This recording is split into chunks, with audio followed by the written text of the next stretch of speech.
Your time on hold without the host has expired. Please confirm the scheduled time and conference code, then try again. Thank you and goodbye.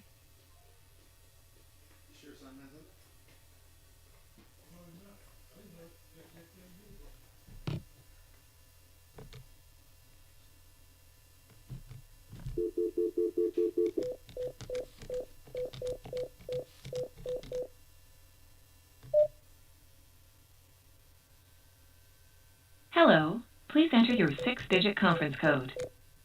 Welcome to Vast Conference. The conference has not started.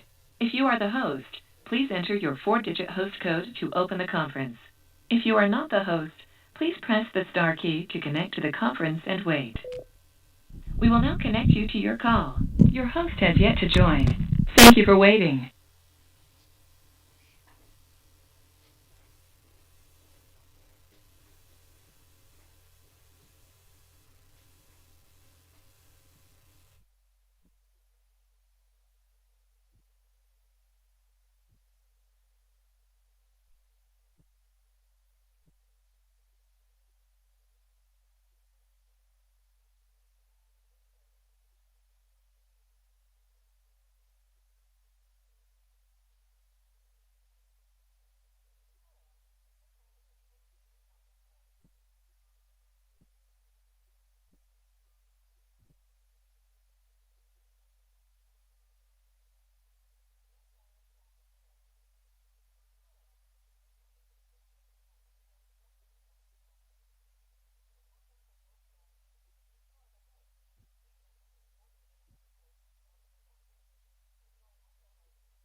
Okay, I'm finna start the commercial.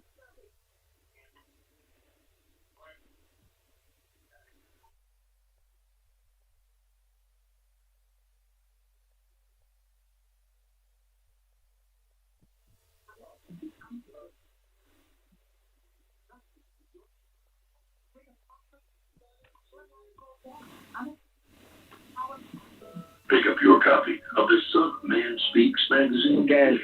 With the Son of Man Speaks magazine, you'll receive Conference recording started. financial advice and, most importantly, It's the camera. a true understanding of the Word of God. Get your copy of the Son of Man Speaks. Tell them to switch to this camera.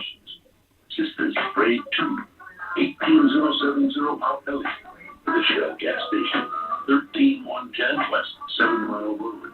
Begin subscription. Call 601 786 978. That's 601 786 978. The Son of Man Speaks magazine, dedicated to becoming free indeed.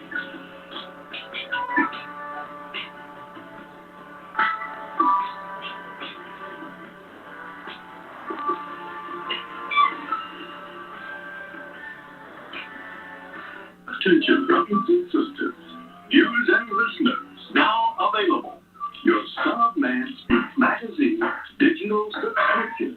Your digital subscription to the Son of Man Speaks Magazine will also include our monthly newsletter, both delivered to your inbox.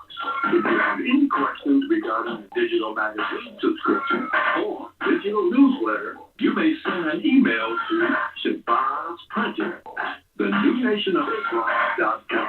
That's ShabazPrinting@thenewnationofislam.com. Or call 1-601-786-9788. That's 1-601-786-9788. You can also subscribe online. Visit www.thenewnationofislam.com and click on the magazine tab to register for your online subscription. We would like to invite you to help support the efforts of the Unity and Rebuilding Fund. Visit the website at www.unityandrebuildingfund.com. That's www.unityandrebuildingfund.com. We often hear how we need to work together to rebuild the city. We're actually doing it. You can make online donations and click on links to track the progress of the Unity and Rebuilding Fund. And for more information, 313-868-0000 is a local number.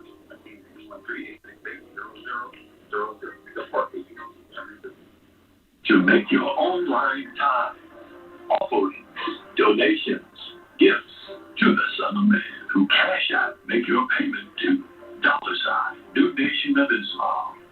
That's $New Nation of Islam.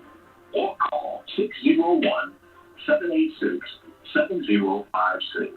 601-786. The reason that's blurred is because it's too close up. The Curls and Combo Natural Hair Summit You is a 5-hour can you zoom jam-packed out event some? that serves to empower our community along their hair journey. You will have access to a host of licensed hair care professionals and beauty experts under one virtual roof.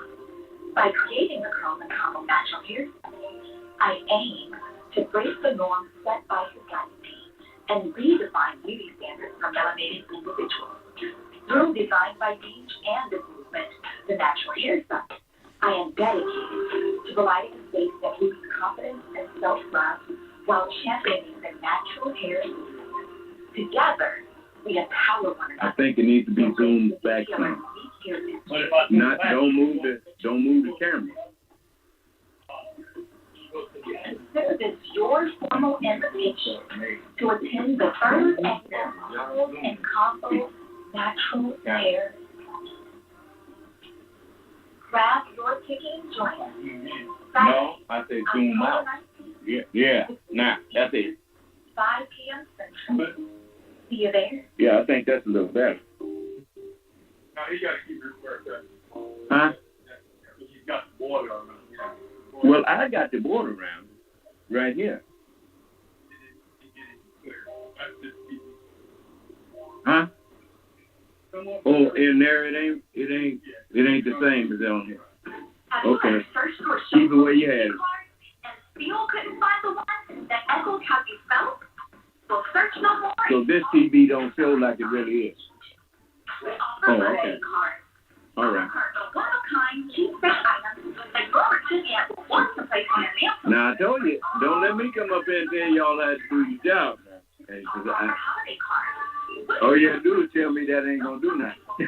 These greeting cards should celebrate all holidays. We also have cards for special occasions. We are the one-stop shop for unique and three-dimensional handmade greeting cards for all occasions. So he makes it light and dark with you? We also make custom orders. Oh, all right. Every card is custom.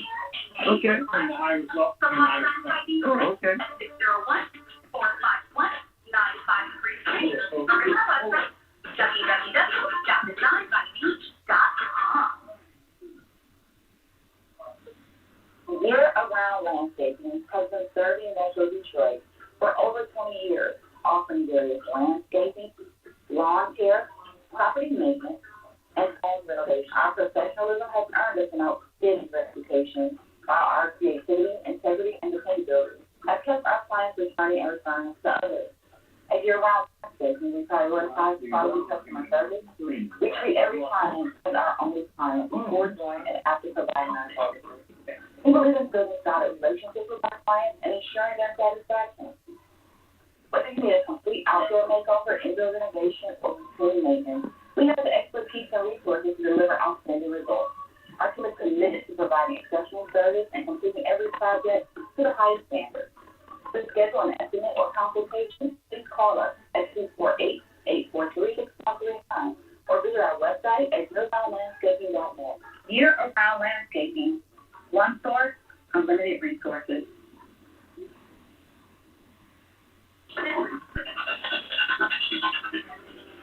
For carpet, floor, and upholstery cleaning, call Supreme Steam Clean.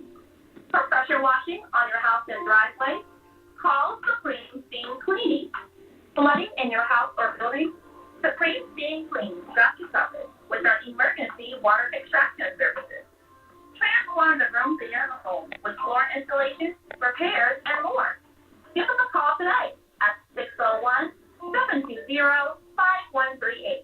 That's 601-720-5138. Visit our website, www.supremesteamclean.com, and follow us on social media at Supreme Steam Clean. When you need an elite team, call Supreme.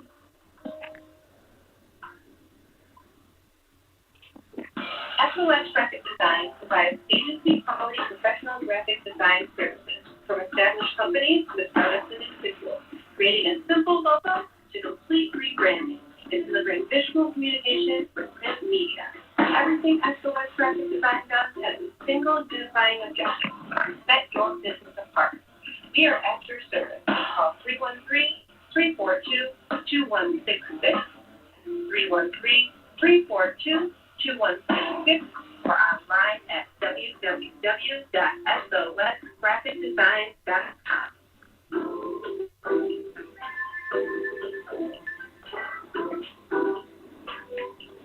Did you dim the light? Are your clothes coming apart at the seams? Universal Seamstress and Tailoring has got you covered. At Universal Seamstress and Tailoring, we specialize in a wide variety of alterations and transformations to make and keep your clothes looking and fitting their best. From hem jobs to downsizing suits and dresses are a perfect fit to replacing zippers and buttons. Universal Seamstress and Tailoring is your one-stop shop for clothing needs. Also, do you have a logo for your clothes you'd like to wear? Universal Seamstress and Tailoring can put it there. That's right. At Universal Seamstress and Tailoring, we not only do alterations, but embroidery as well. Shirts, pants, coats, hats, even bags. If you can wear it, we can embroider it. So remember, whether it be alterations or embroidery you need, Universal Seamstress and Tailoring has got you covered. Universal Seamstress and Tailoring is located at 1404 Main Street, Fayette, Mississippi. Come and see us. Call us 601-786-0541. That's why I said let's come up here early. All right.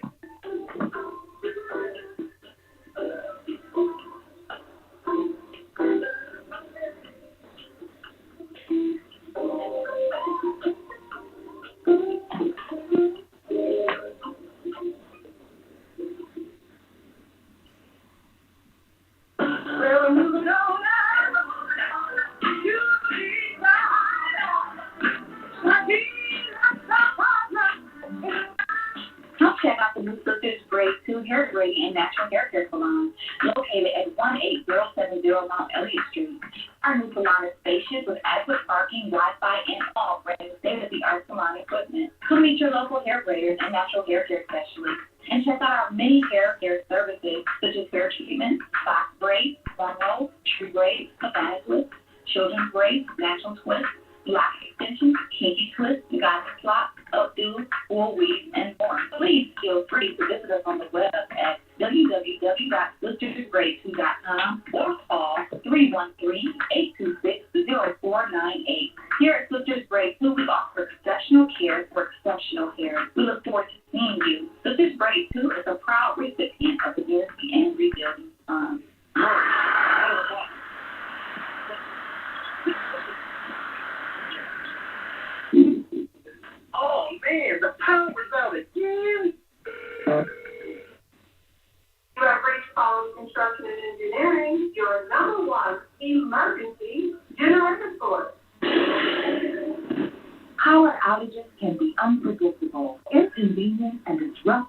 your life.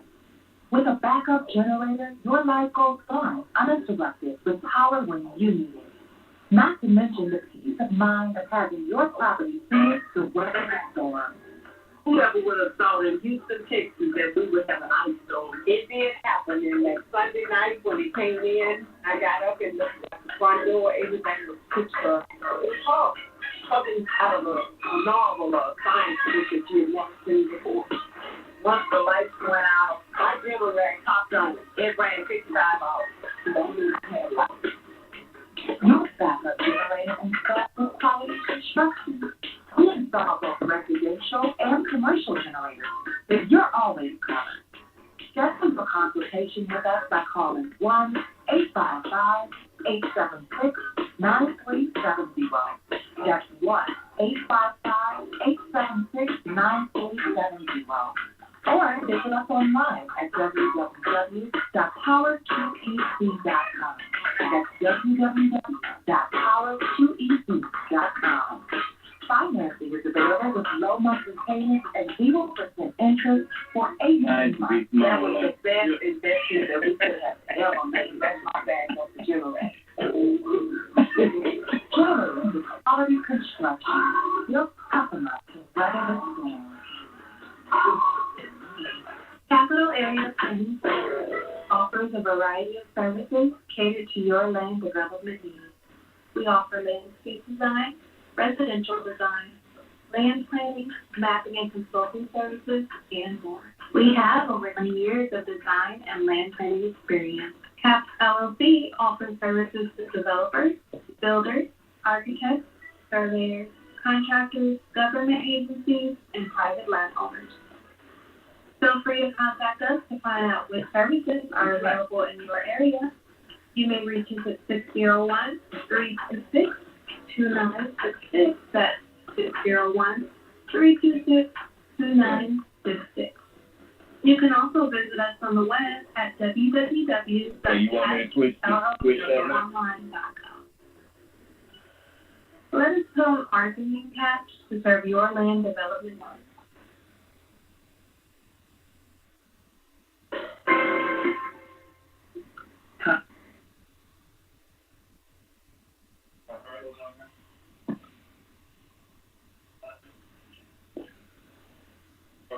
It ain't giving you none?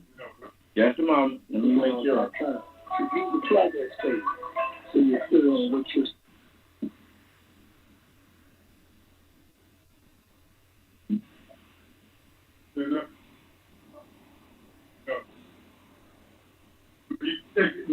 It's coming to this.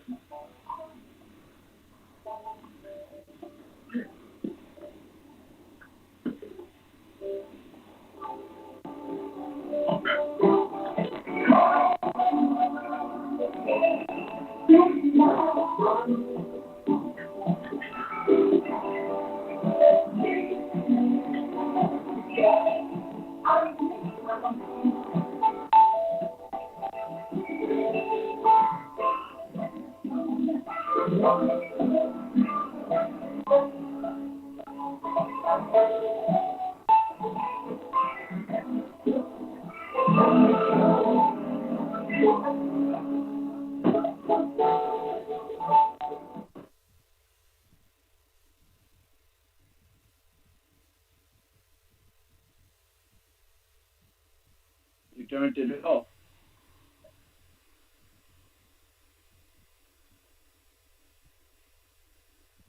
It's not getting nothing out here. It's not out here.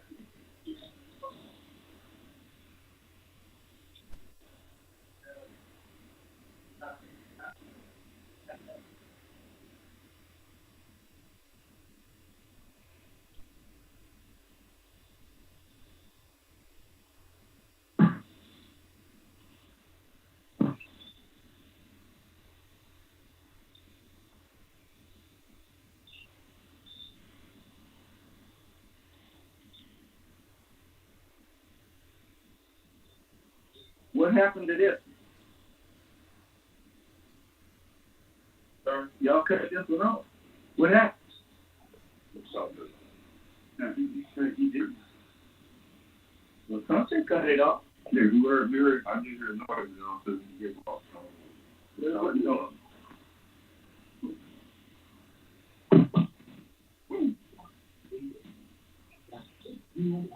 Okay.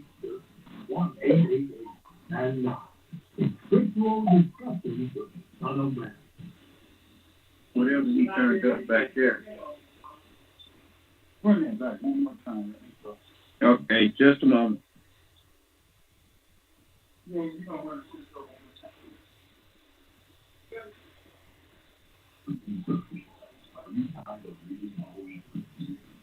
Now you need to give it some volume.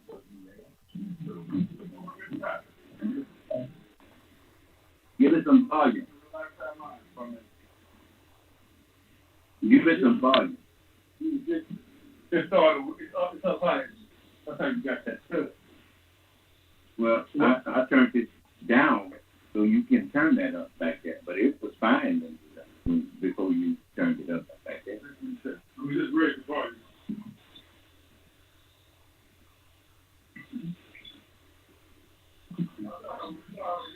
It's already up?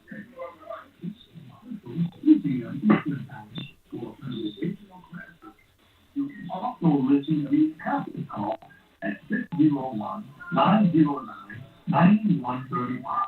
The access code is 968-280. That's the Tyler voice, the one that's doing it. 909-9135. And access code is 968-280.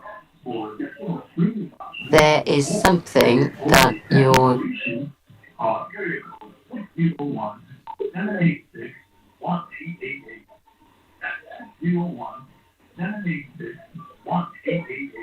and Scriptural Discussion, Son of Man.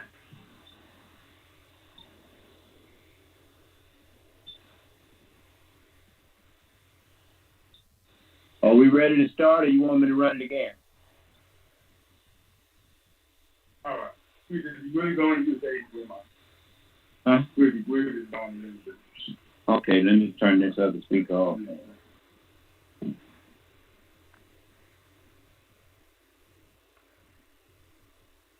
It'll be perfect, but it'll be better than what we can say. Maybe what you read, Yeah, that's you're better. reasonably sure. You ever tested that what you feel? Don't hold it twice. So Right. You may know. Then let's talk with one another. Then let's reason with one another. Scriptural Discussion with the Son of Man every Wednesday at 9 p.m. Go back there and listen to it. And then I'll move it at 12 noon on WHPR TV Detroit Live 88.1 FM WHPR and Comcast Kingdom. Why don't you call and discuss the Holy Bible? And if you have one, the Holy Quran, and come to an agreement about the Holy Scriptures and their true meaning, you can call that line on the air at area code 313-868-4336, 313-868-0342, or 313-868-0335. Okay, is it okay? 313-868-4336, 313-868-0342, or 313-868-0351. And now, let's go live with a scriptural discussion with the Son of Man.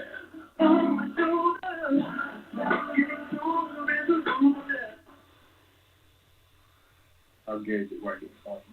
Because it says it later on. Okay.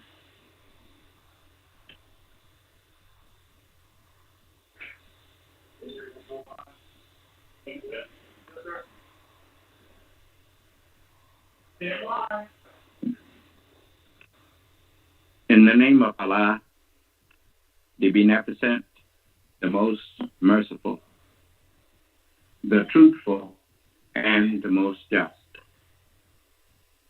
I greet all of you once again who are hungry and thirsty for the true understanding of the Word of God and for the truth in general. I greet you all with the greeting words of peace. May Allah's Salam Alaikum. Before we get into that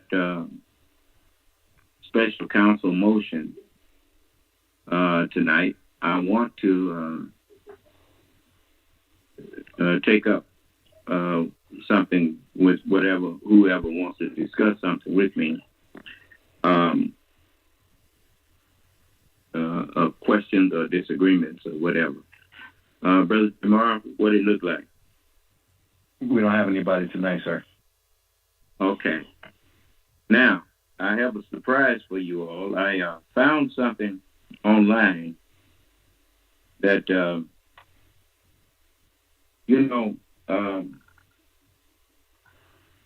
many of us, we sometimes think that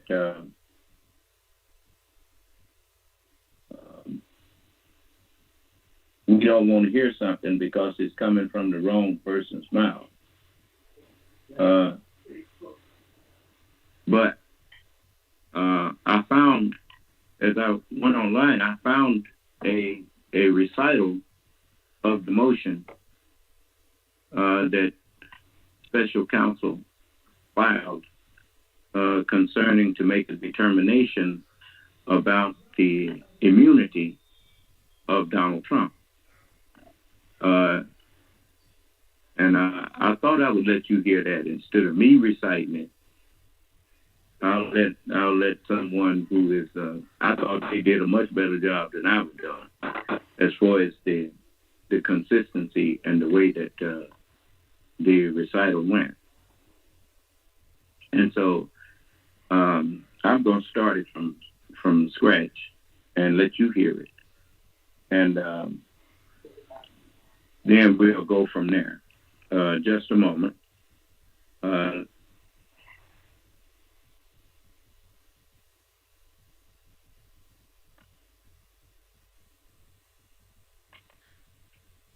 following is the reading of the recently unsealed court filing from special counsel Jack Smith's federal election case against Donald Trump. Parts of the text have been edited for clarity and ease of listening. Oh, now before I let it play. Now, Firewatch. Now, understand something. The messenger said this about, it has dawned on me that there's a lot of things that I heard the messenger say that I'm just now starting to piece together. Because he said, I say to you, if you don't know the truth by now, I say to you, goodbye. Now, I was one. This was before the internet now. This was before these computers and before all of this false news and all of this stuff came out. But the Bible says that those that had it says the devil. Now the devil, that's an acronym for deviser of illusion. Now remember you got to keep up in this class. I don't mind repeating myself. But if you are not clear on what I mean by what I say, you need to stop me and ask. Don't let me keep talking and you're not clear on what I'm saying. Did I agree to everybody? Okay. I have so much on my mind that, it's a lot of things that I want you to hear. Now, the messenger, when he said that, there was no internet. But you notice this QAnon and all of these fake people calling themselves news outlets that ain't nothing but propaganda outlets. The old saying was the first one cackle is the one that laid the egg. Who first got on there calling MSNBC and CNN and those that started calling them fake news? Well, actually, when he was saying fake news, he was telling his backers what to start doing. And that's QAnon and all of this stuff, all these people coming up with these lies that they're making up. The bigger lie you tell, the bigger lie you got to tell to cover them until I mean, you got Marjorie Taylor Greene come out there. The woman said that they controlling the weather. But she doesn't, she suggested that the Biden administration is controlling the weather. I mean, good gracious. Anyway, well, if you're going to say they doing it, make sure you say that it's God doing it. God and his angels, they the one controlling all of this stuff. I even told you that. I told you I ain't the one making these storms happen. They've just been ordered to fight on my side. That's what the scripture tells you. That he had saved the snow and the hail, had reserved it against the time of trouble that you living in now. This is the time of trouble and tribulation. And the day of battle and war. In righteousness, I judge and make war. You notice, when you judge, you began to make assessments of things. You notice, that's why they call it judge or judge. That's what he does when he's sitting on that bench. He listens to both sides presenting evidence. And then when one objects to something the other one did, the judge says sustained, or the judge says overruled. And that's that. And remember in A Few Good Men, and the woman said, yes, John, but we strenuously object. The judge had a rule of the council, and move on.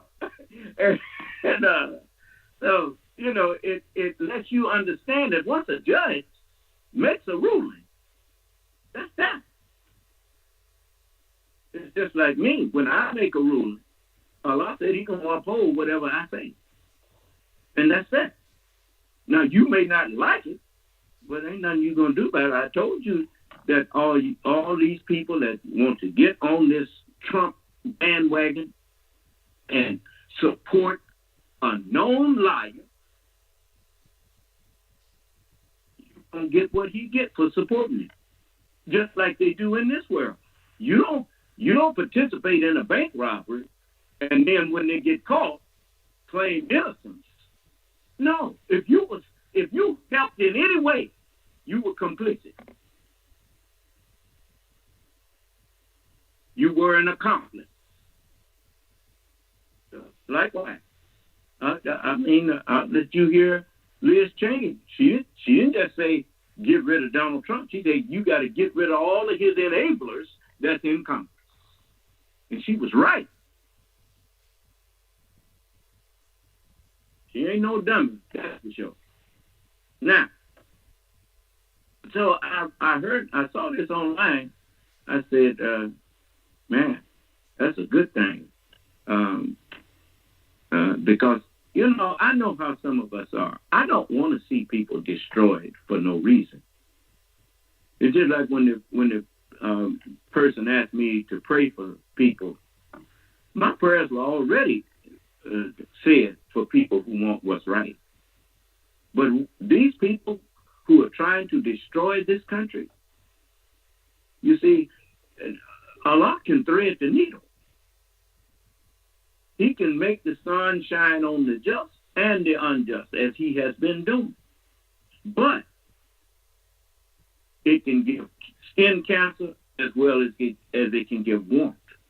The same sunlight. So you support lies. The scripture says that the devil, the deviser of illusion, a deviser is that part of a mathematical equation that you put into a greater number. You see? And just like Donald Trump, he's a deviser of illusion. He's a devil. He puts false understanding into the minds of unsuspecting and sometimes people who welcome it. The mark of the beast is the characteristics of the beast. What is a beast? A beast is a dumb creature. As you call them, dumb animals, a dumb beast. He can't speak. He cannot converse with you. You know, all y'all that claim this white supremacy garbage, yet you can't come in here and converse with me about it. Because all of your so-called white supremacy is based on nothing but false information, lie. And so you dummy up when I invite you to come in here and to talk to me about my inferiority and your superiority. So all a beast can do, because he can't talk, he can't reason with you. So he growls at you, barks at you, or makes crazy noises or whatnot to try to frighten you into silence. So everybody with the mark of the beast. Now, you notice when they're looking for civilizations that were around thousands of years ago, they say they dig and sometimes they unearth themselves over time, because what's up underneath is constantly turning over. But they say, we found the marks of a civilization under here. But they found things, artifacts or pieces of a building or whatnot that that showed characteristics of something that was made by man. It's not no natural occurrence. It's something that was made by man, and they call it the marks of a civilization. Well, the characteristics of something is the marks of that thing. And so the book says everyone that had the mark of the beast, the characteristic, the character of the beast. You know what a beast is. It's just like when you see people that they don't want as they say, I don't want my tax money spent on health care for all these lazy folks. Well, that's someone who does not think. Because if they thought, they would have realized that the people that they don't want their tax money spent on for something that may help those people, and them too, them same people pay taxes too. But they don't think like that. It's just like a beast. He go and eat up another creature's offspring and feed it to his offspring. And he don't give it a second thought. Because he's a dumb beast. He has no conscience. It's just like they hear the Constitution, the Declaration of Independence, a beautiful document. I don't care if white people was the one that it came through, it's still a beautiful document. It's a true declaration that we hold these truths to be self-evident, that all men are created equal. The Bible says the same thing. And God made all nations of men from one blood. All men are created from one blood. All men are created equal. And are endowed by certain and inalienable rights. They say and, but I'm just certain inalienable rights. The right to life. It does not. If you got the right to life in a civilized society, you got the right to health care. You can't say a person has the right to life, but they ain't got the right to health care. Because without health care, you are denying them the right to life. But you don't care, because you a beast. Oh yeah, I'll show you what you are. See, you can get mad all you want, but you won't be killing me. when these hurricanes and tornadoes and stuff, they had a tornado outbreak for all you bad actors out there. It's stuff coming, man. Anyway, anybody got something to say to me, you make sure you stop me and let me talk to that person. I ain't running from you. Now, I heard this, I had to get that said. It said the right to life, liberty, and the pursuit of what will make them happy.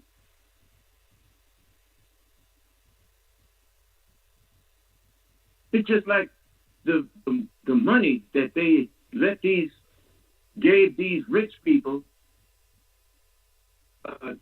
off of taxes. Now they're using that same money to try to push Donald Trump and all these crooks into destroying the very country that made them rich. I'm just telling you the truth. You know, they are like the AIDS virus, getting off in some little corner somewhere with their sick plans of rule the world, and the only thing getting in the way is the democratic republic that God saw fit to bring into existence through their forefathers. And since they don't honor their forefathers, and they don't, that's why they dishonor the flag that their forefathers were given. They dishonor the history of their forefathers. They even lie about the noble part of the history of their forefathers. They have to deny it in order to do the things they do. You heard Donald Trump try to compare himself to Abraham Lincoln or George Washington. And they, instead of them feeling insulted by him doing that, pat him on the back and laugh and tell him, keep going, Donald. Yeah. You know, when people can't live up to your standard, to the standard that you set, then the only thing they can do is try to take your standard away so that they can look good. Do you understand? Okay. So that's what they do. They try to turn you. I told you, can't no outside government overthrow the United States. It has to be done from within by the people of the United States. And the way you get the people of the United States to overthrow their own selves, to overthrow their own government, is to us, to black people. Why are black people so hateful of each other? That was done to us in slavery. That's why we hate each other so much. Then you see Django Unchained, them two brothers fighting each other, and the other one told him after he got the best of him, he told him to take the hammer, okay, finish it. And he killed the man for the pleasure of the enslaver. Donald Trump was sitting up watching white people attack white people and calling white people traitors, calling the police that was protecting the Capitol and the members of the House of Representatives, or the members of Congress that covers both houses. The attackers were calling the police, asking them to join with them to overthrow the government. The government that gave them the right to stand up there on their ellipse and talk against the government and express themselves, that same government that they say is oppressive, allowed them to stand there and say all of that. But they took it too far. You have the freedom of speech, but you ain't got the freedom to speak and incite people to overthrow the very government that gave you the freedom to speak.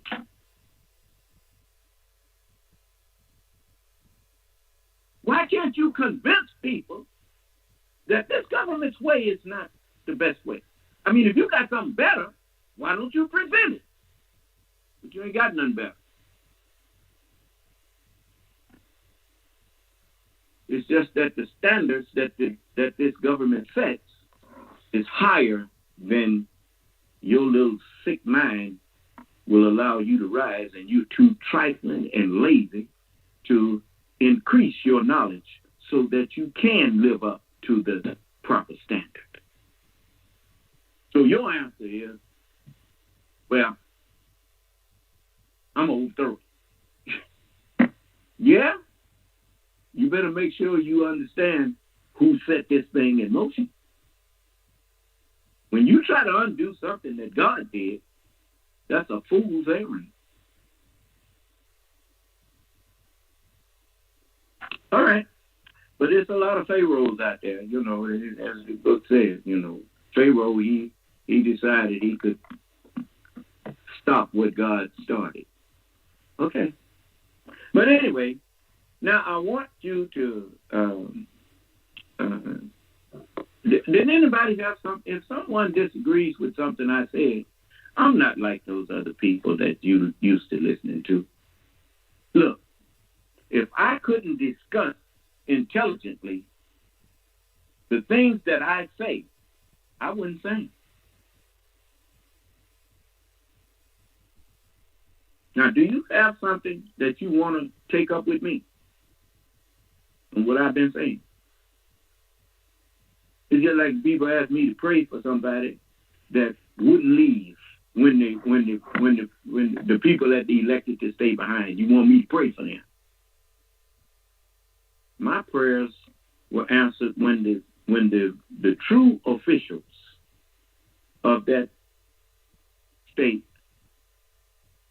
gave all of those people ample warning and gave them plenty time to get their head on straight and to get out of the way, because they told them this hurricane is going to be deadly and you need to get out of here. Don't tell me they couldn't afford to get out.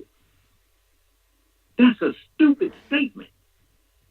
It's like saying you in the middle of a highway, and not just a highway. You on the Indianapolis track, the Indianapolis 500, and you somehow got so drunk you wandered out on the, or you got so stupid you walked out on the track, and the people are telling you, hey man, you can't stay out there. Get out the way. These cars gonna run you over. And you got up there. I can't afford to get out of the way. Okay, can't afford to get out of the way. The thing you should be saying is you can't afford not to get out of the way. Whatever you call yourself gonna stay behind and protect, unless you know something I don't know. They don't take U-Hauls to the cemetery when they're burying people. What good is all of those things going to do you if you get killed? Your belongings ain't gonna mean nothing, eh? So the God answered the prayer for people who listened to the warning. The prayer was already answered. You got to move out the way. This thing gonna hurt you. This thing could kill you. But I can't afford to move. Oh, okay. Noah's people said they wasn't gonna believe it. Yeah. Okay. Well, suit yourself. Anyway,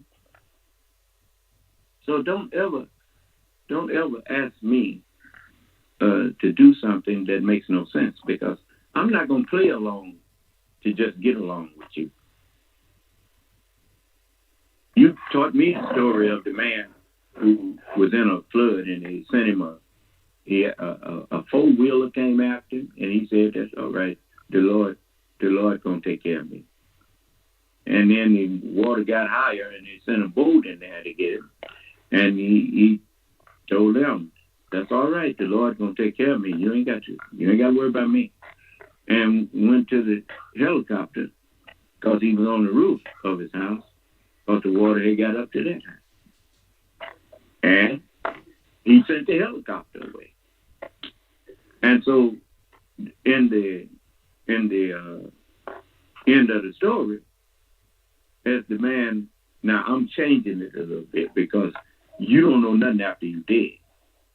But in the end, when just before he was about to drown, he had a conversation in his mind.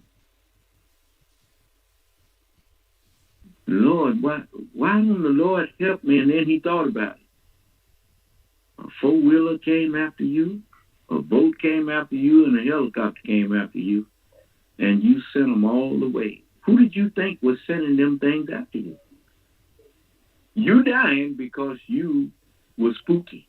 You dying because you ignored help when it came to you. Yet, all your life, you've been saying God works through people. You know, God works through people. And every time people came that God was working through, you turned them down. So, anyway, I'm going to let that do for now, and I'm going to let you hear this.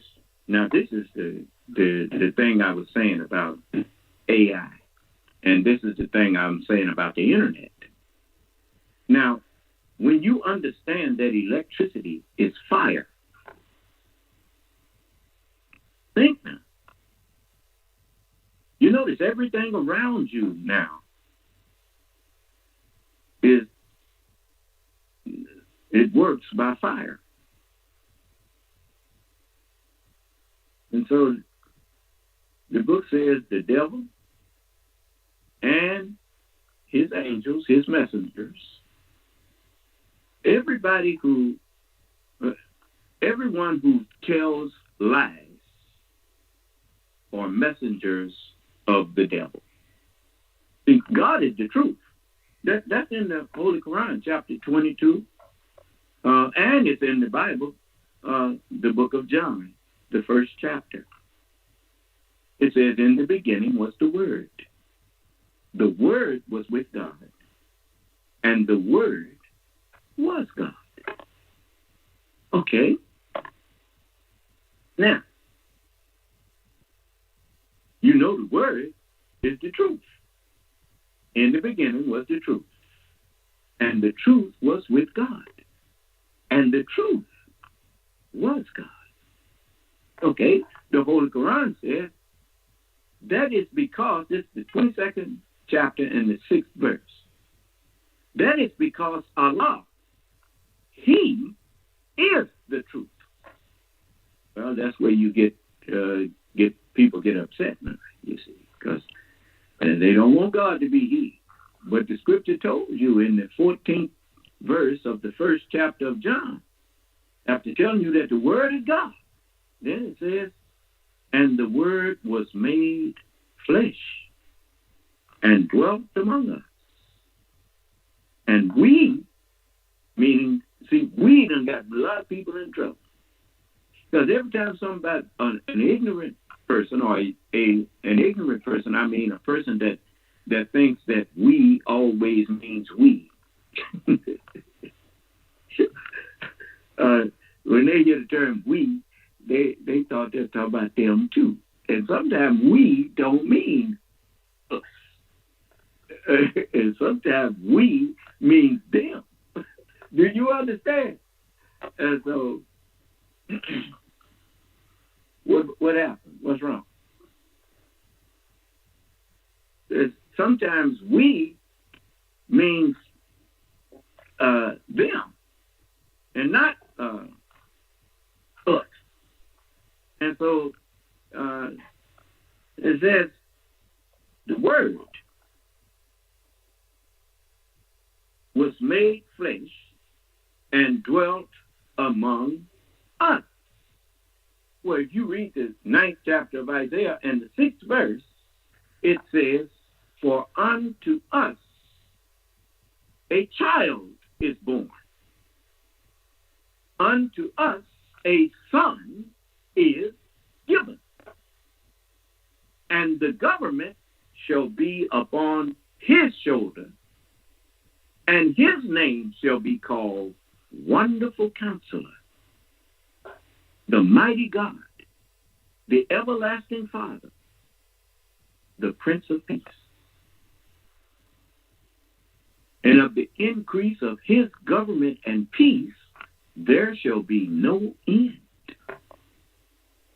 So, the book says, and the Word, this is John again, back to John, the 14th verse of the 1st chapter. And the Word was made flesh. So now God is in person now. As it says, he was clothed with flesh. The Word now, instead of just being on a page, has now been put in flesh and blood. It's clothed with a vesture that has to stay dipped in blood. That's who I am. I know you don't like it. You don't want to hear that.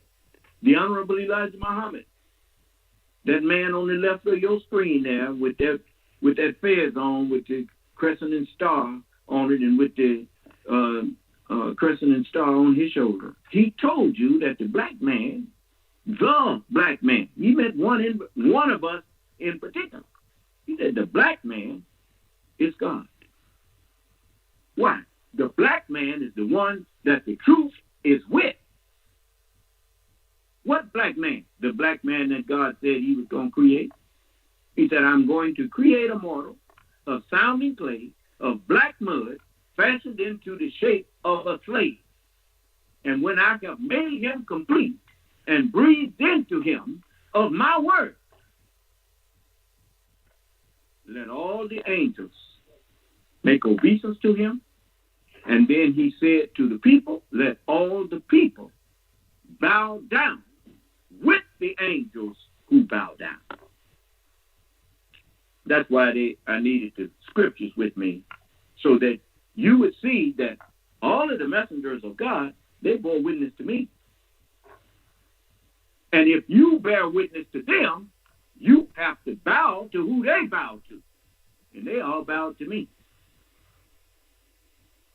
So I ain't going to, that's not even up for argument.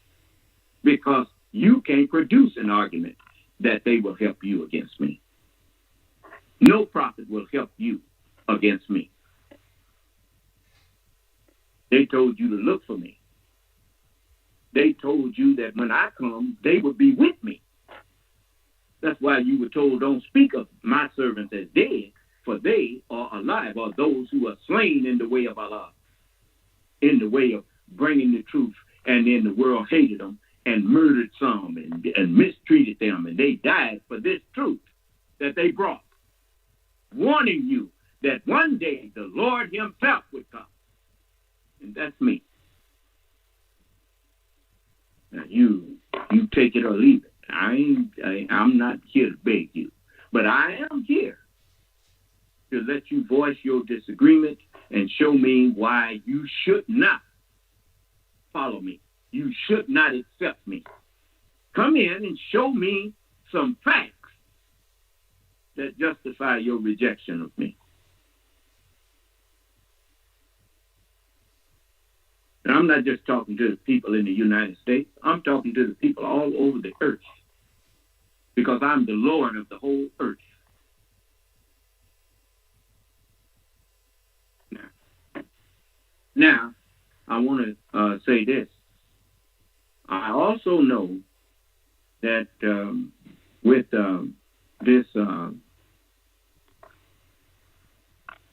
this climate in the U.S. of racism and bigotry and this lake of fire that we done all been walking around in here on this internet. But that's what the internet is. It's a lake of fire.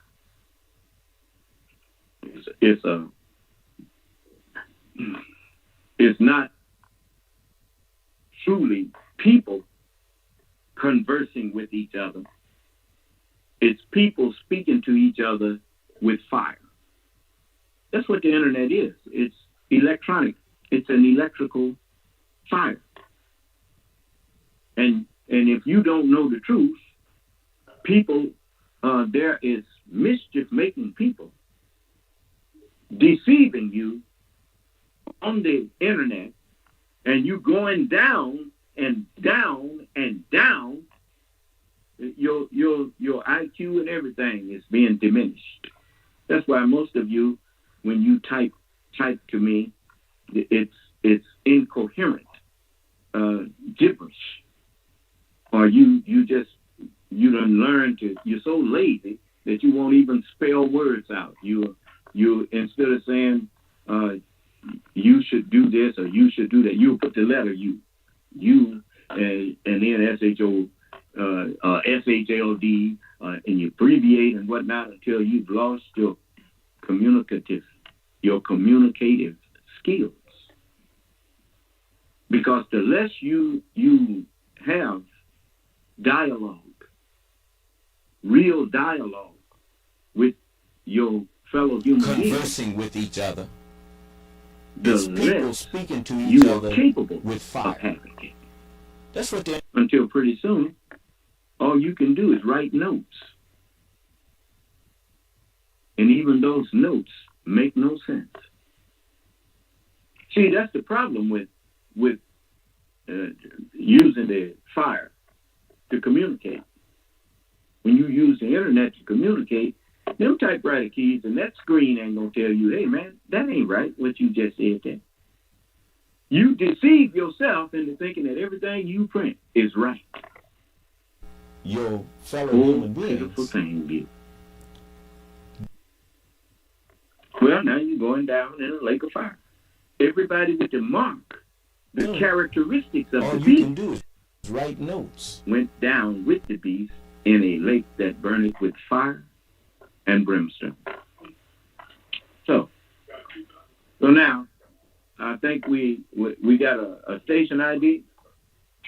So you're gonna do a station ID, and then I'm gonna let you hear this perfect recital of from what I can see, it's a perfect recital of the motion. I can't hear nothing out here.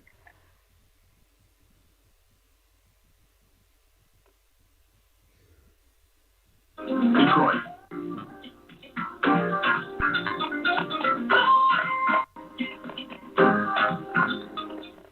FM 88.1 WHBR, Highland Park.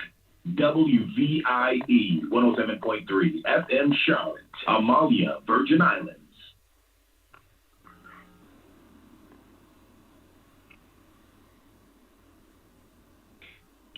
Okay. Well, now that we've explained to you, y'all need to hit this speaker, cut it back off. Then, now that we've explained the lake of fire to you, it's time now that I show you that I'm walking around. It's like, remember Daniel? Shadrach, Meshach, and Abednego was cast into a furnace of fire. But they wasn't getting burnt because even though the king had only cast 3 of them in there, when the guards came to him and said, well, there's 4 men walking around in there. And one of them looked like the Son of Man. that's what's going on now. I told you, everybody that trusts me, everyone that believes in me, you will be in this world, but this world, you ain't going down with it. You just stay with me. Stay behind me. I don't care where you live. You can live in Alaska. You can live, I wouldn't care if you live in, if it was possible, on the moon. If you really are a believer in me, you're going to be safe. So now, let's listen to, I'm finna cut to the motion now. And this is what I heard, and I thought I would let you hear it. The recording was produced using an artificial voice generator. In the United States District Court for the District of Columbia, United States of America versus Donald J. Trump, defendant, criminal number 23 CR 257 PSC. Government's motion for immunity determinations. The defendant asserts that he is immune from prosecution for his criminal scheme to overturn the 1920 presidential election because he claims it entailed official conduct. Not so. Although the defendant was the incumbent president during the charged conspiracies, his scheme was fundamentally a private one. Working with a team of private co-conspirators, the defendant acted as a candidate when he pursued multiple criminal means to disrupt, through fraud and deceit, the government function by which votes are collected and counted. A function in which the defendant, as president, had no official role. In Trump versus United States, the Supreme Court held that presidents are immune from prosecution for certain official conduct, including the defendant's use of the Justice Department in furtherance of his scheme, as was alleged in the original indictment, and remanded to this court to determine whether the remaining allegations against the defendant are immunized. The answer to that question is no.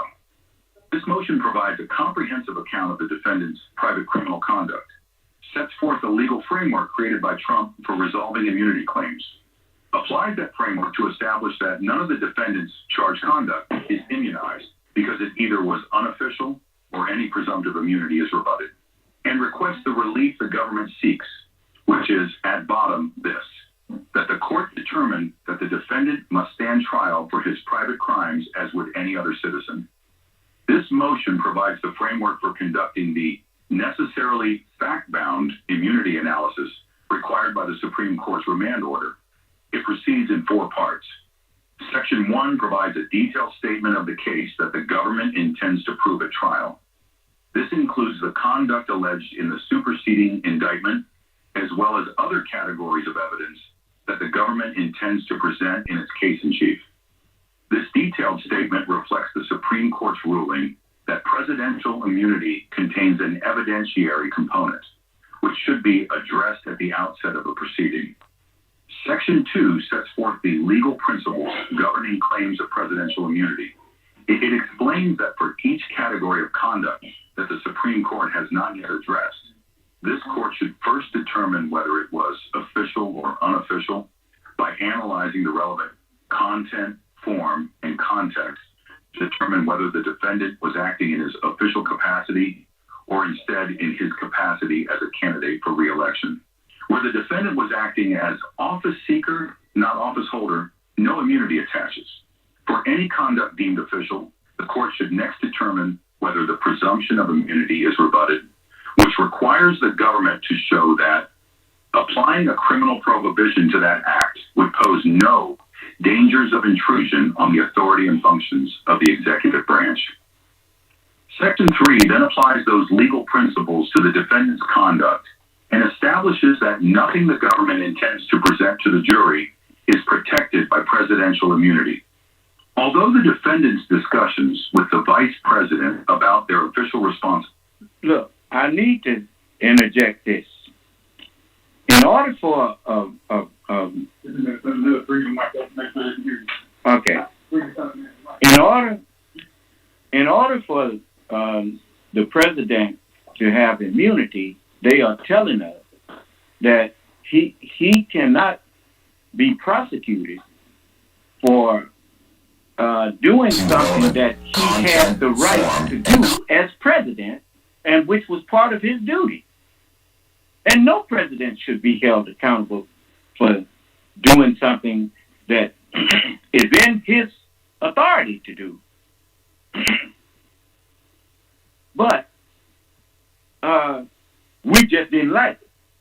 If we didn't like it, well, let's just tell him, because he had the right to do that. But now, for instance, appointing that man as Attorney General that wasn't really qualified to be Attorney General. I mean, if he wanted to appoint him, it wasn't nothing nobody could do but threaten that they was going to all walk out if he appointed them. But that was in his purview to do that. To put what was that man's name? Jeffrey Clark? Is that his name?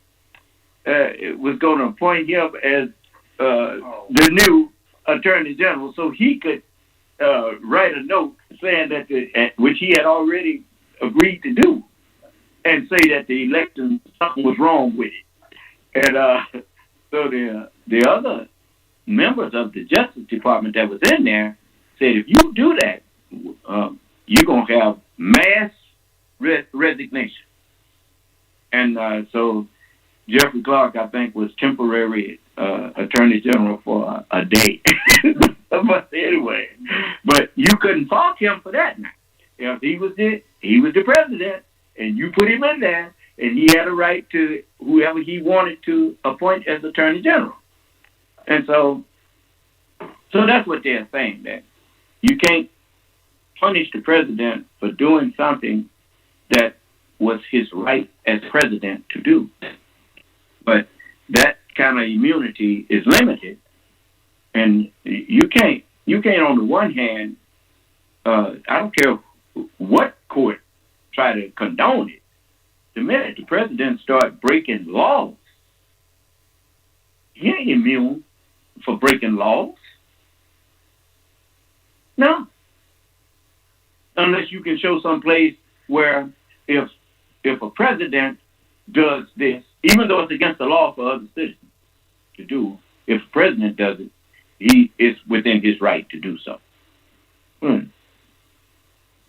Well, how is he going to uphold the Constitution and break the laws of the Constitution at the same time?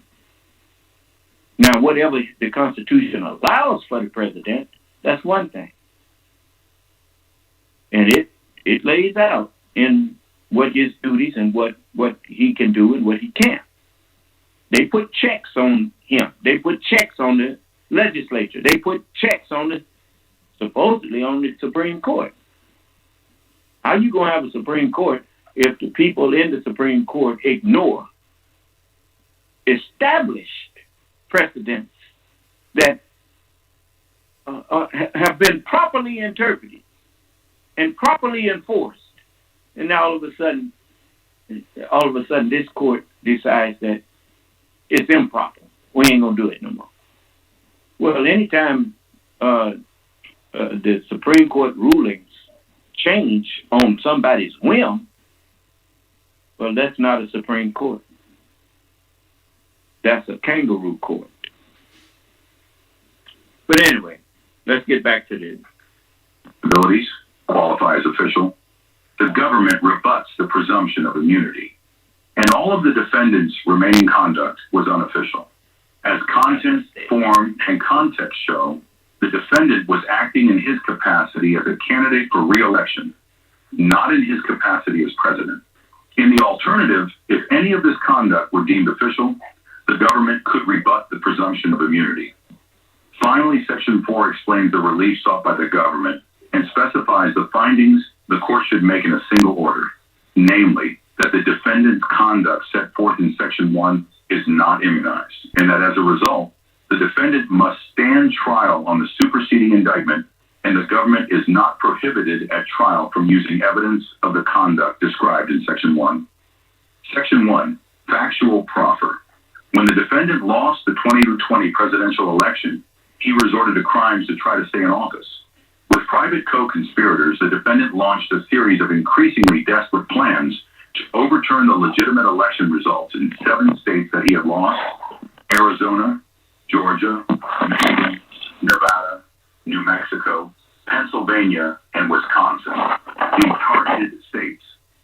His efforts included lying to state officials in order to induce them to ignore true vote counts, manufacturing fraudulent electoral votes in the targeted states, attempting to enlist Vice President Michael R. Pence in his role as President of the Senate to obstruct Congress's certification of the election by using the defendant's fraudulent electoral votes, and when all else had failed on January 6, 2021, directing an angry crowd of supporters to the United States Capitol to obstruct the congressional certification.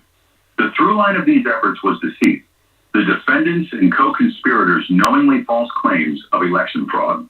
They used these lies in furtherance of three conspiracies. One, a conspiracy to interfere with the federal government function by which the nation collects and counts election results, which is set forth in the Constitution and the Electoral Count Act, ECA. Two, a conspiracy to obstruct the official proceeding in which Congress certifies the legitimate results of the presidential election. And three, a conspiracy against the rights of millions of Americans to vote and have their votes counted. At its core, the defendant's scheme was a private criminal effort. In his capacity as a candidate, the defendant used deceit to target every stage of the electoral process, which through the Constitution, ECA, and state laws, includes the state's notification to the federal government of the selection of their representative electors based on the popular vote in the state, the meeting of those electors to cast their votes consistent with the popular vote, and Congress's counting of the electors' votes at a certification proceeding. As set forth in detail below, the defendant worked with private co-conspirators, including private attorneys CC1, CC2, and CC5, and private political operatives CC6 and P1. The defendant also relied heavily on private agents, such as his campaign employees and volunteers, like campaign manager P2, deputy campaign manager P3, senior campaign advisor P4, and campaign operative P5. In this section, the government sets forth detailed facts supporting the charges against the defendant, before addressing in the next section why none of this conduct is subject to immunity under the Supreme Court's decision in Trump. The conduct set forth below includes the defendant's formation of the conspiracies leading up to and immediately following the 2020 presidential election. Certain information regarding his knowledge that there had not been outcome determinative fraud in the election, as he persistently claims, and his increasingly desperate efforts to use knowingly false claims of election fraud to disrupt the electoral process. The government does not consider any of the following conduct to be subject to immunity for the reasons set forth in Section 3. A, formation of the conspiracies. Although his multiple conspiracies began after Election Day in 2020, the defendant laid the groundwork for his crimes well before then. Leading into the election, the defendant's private and campaign advisors, including P6, then a private citizen, and P2, the defendant's campaign manager, informed him that it would be a close contest and that it was unlikely to be finalized on Election Day, in part because of the time needed to process large numbers of mail-in ballots prompted by the COVID-19 pandemic. They also told the defendant that the initial returns on election night might be misleading. That is, that he might take an early lead in the vote count that would diminish as mail-in ballots were counted because his own supporters favored in-person voting, while supporters of his opponent, Joseph R. Biden, favored mail-in ballots. Privately, the defendant told advisors, including P6 campaign personnel, P7, a White House staffer and campaign volunteer, and P8, the Vice President's Chief of Staff, that in such a scenario, he would simply declare victory before all the ballots were counted and any winner was projected. I need to say something about that.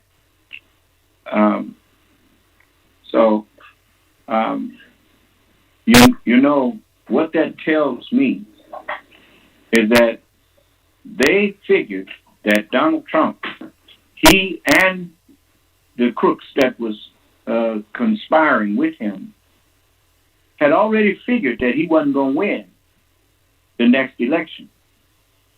So his scheme was to go out there and tell his voters Don't trust mail-in voting. Go personally and vote. Remember, during the pandemic, he's telling people to go down there in person and vote. Because his plan was, after he done laid the foundation work to accuse the mail of being false, he already has started saying, don't trust the mail-in, go and vote in person. And so most of them who listened to him, they went and voted in person. And because he knew that it was going to take time for the mail-in votes to come in and be counted. And he was going to declare victory before the count of the mail-in votes. And then claim that somebody did something wrong. You know, we're going to pretend that when I went to sleep, I was ahead. And now, all of a sudden, I'm behind or whatever. And then he started that lie. But, you know, the scheme is right there. And it's, anyway, let's get back to it. Publicly, the defendant began to plant the seeds for that false declaration. In the months leading up to the election, he refused to say whether he would accept the election results. He insisted that he could lose the election only because of fraud, falsely claimed that mail-in ballots were inherently fraudulent, and asserted that only votes counted by Election Day were valid. For instance, in an interview on July 19, 2020, when asked repeatedly if he would accept the results of the election, the defendant said he would have to see, and it depends. On July 30th, despite having voted by mail himself earlier that year, the defendant suggested that widespread mail-in voting provided cause for delaying the election, tweeting, "With universal mail-in voting, not absentee voting, which is good, 2020 will be the most inaccurate and fraudulent election in history. It will be a great embarrassment to the USA. Delay the election until people can properly, securely, and safely vote." In an interview on August 2nd, the defendant claimed, without any basis, that there is no way you can go through a mail-in vote without massive cheating. At a campaign event in Wisconsin on August 17th, the defendant told his supporters, "The only way we're going to lose this election is if the election is rigged. Remember that. It's the only way we're going to lose this election, so we have to be very careful." In his acceptance speech at the Republican National Convention on August 24th, the defendant said that the only way they can take this election away from us is if this is a rigged election. On October 27, during remarks regarding his campaign, the defendant said, "It would be very, very proper and very nice if a winner were declared on November 3rd instead of counting ballots for 2 weeks, which is totally inappropriate, and I don't believe that that's by our laws. I don't believe that. So we'll see what happens." The defendant said this despite, or perhaps because, his private advisors had informed him that it was unlikely that the winner of the election would be declared on November 3rd. By October 2020, P1, a private political advisor who had worked for the defendant's 2016 presidential campaign, began to assist with the defendant's re-election effort. 3 days before Election Day, P1 described the defendant's plan to a private gathering of supporters. "And what Trump's going to do is just declare victory, right?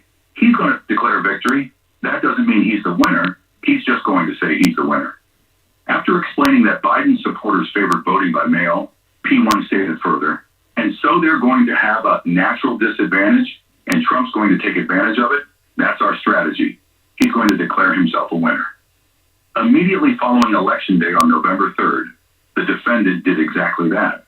As his private and campaign advisors had predicted to him, in certain states, the defendant took an early lead on Election Day that began to erode. At approximately 11:20 p.m., Fox News projected that Biden would prevail in the state of Arizona, and according to campaign advisor P4, he and the defendant were shocked and angry at this development. As Election Day turned to November 4th, the contest was too close to project a winner, and in discussions about what the defendant should say publicly regarding the election, senior advisors suggested that the defendant should show restraint while counting continued. Two private advisors, however, advocated a different course.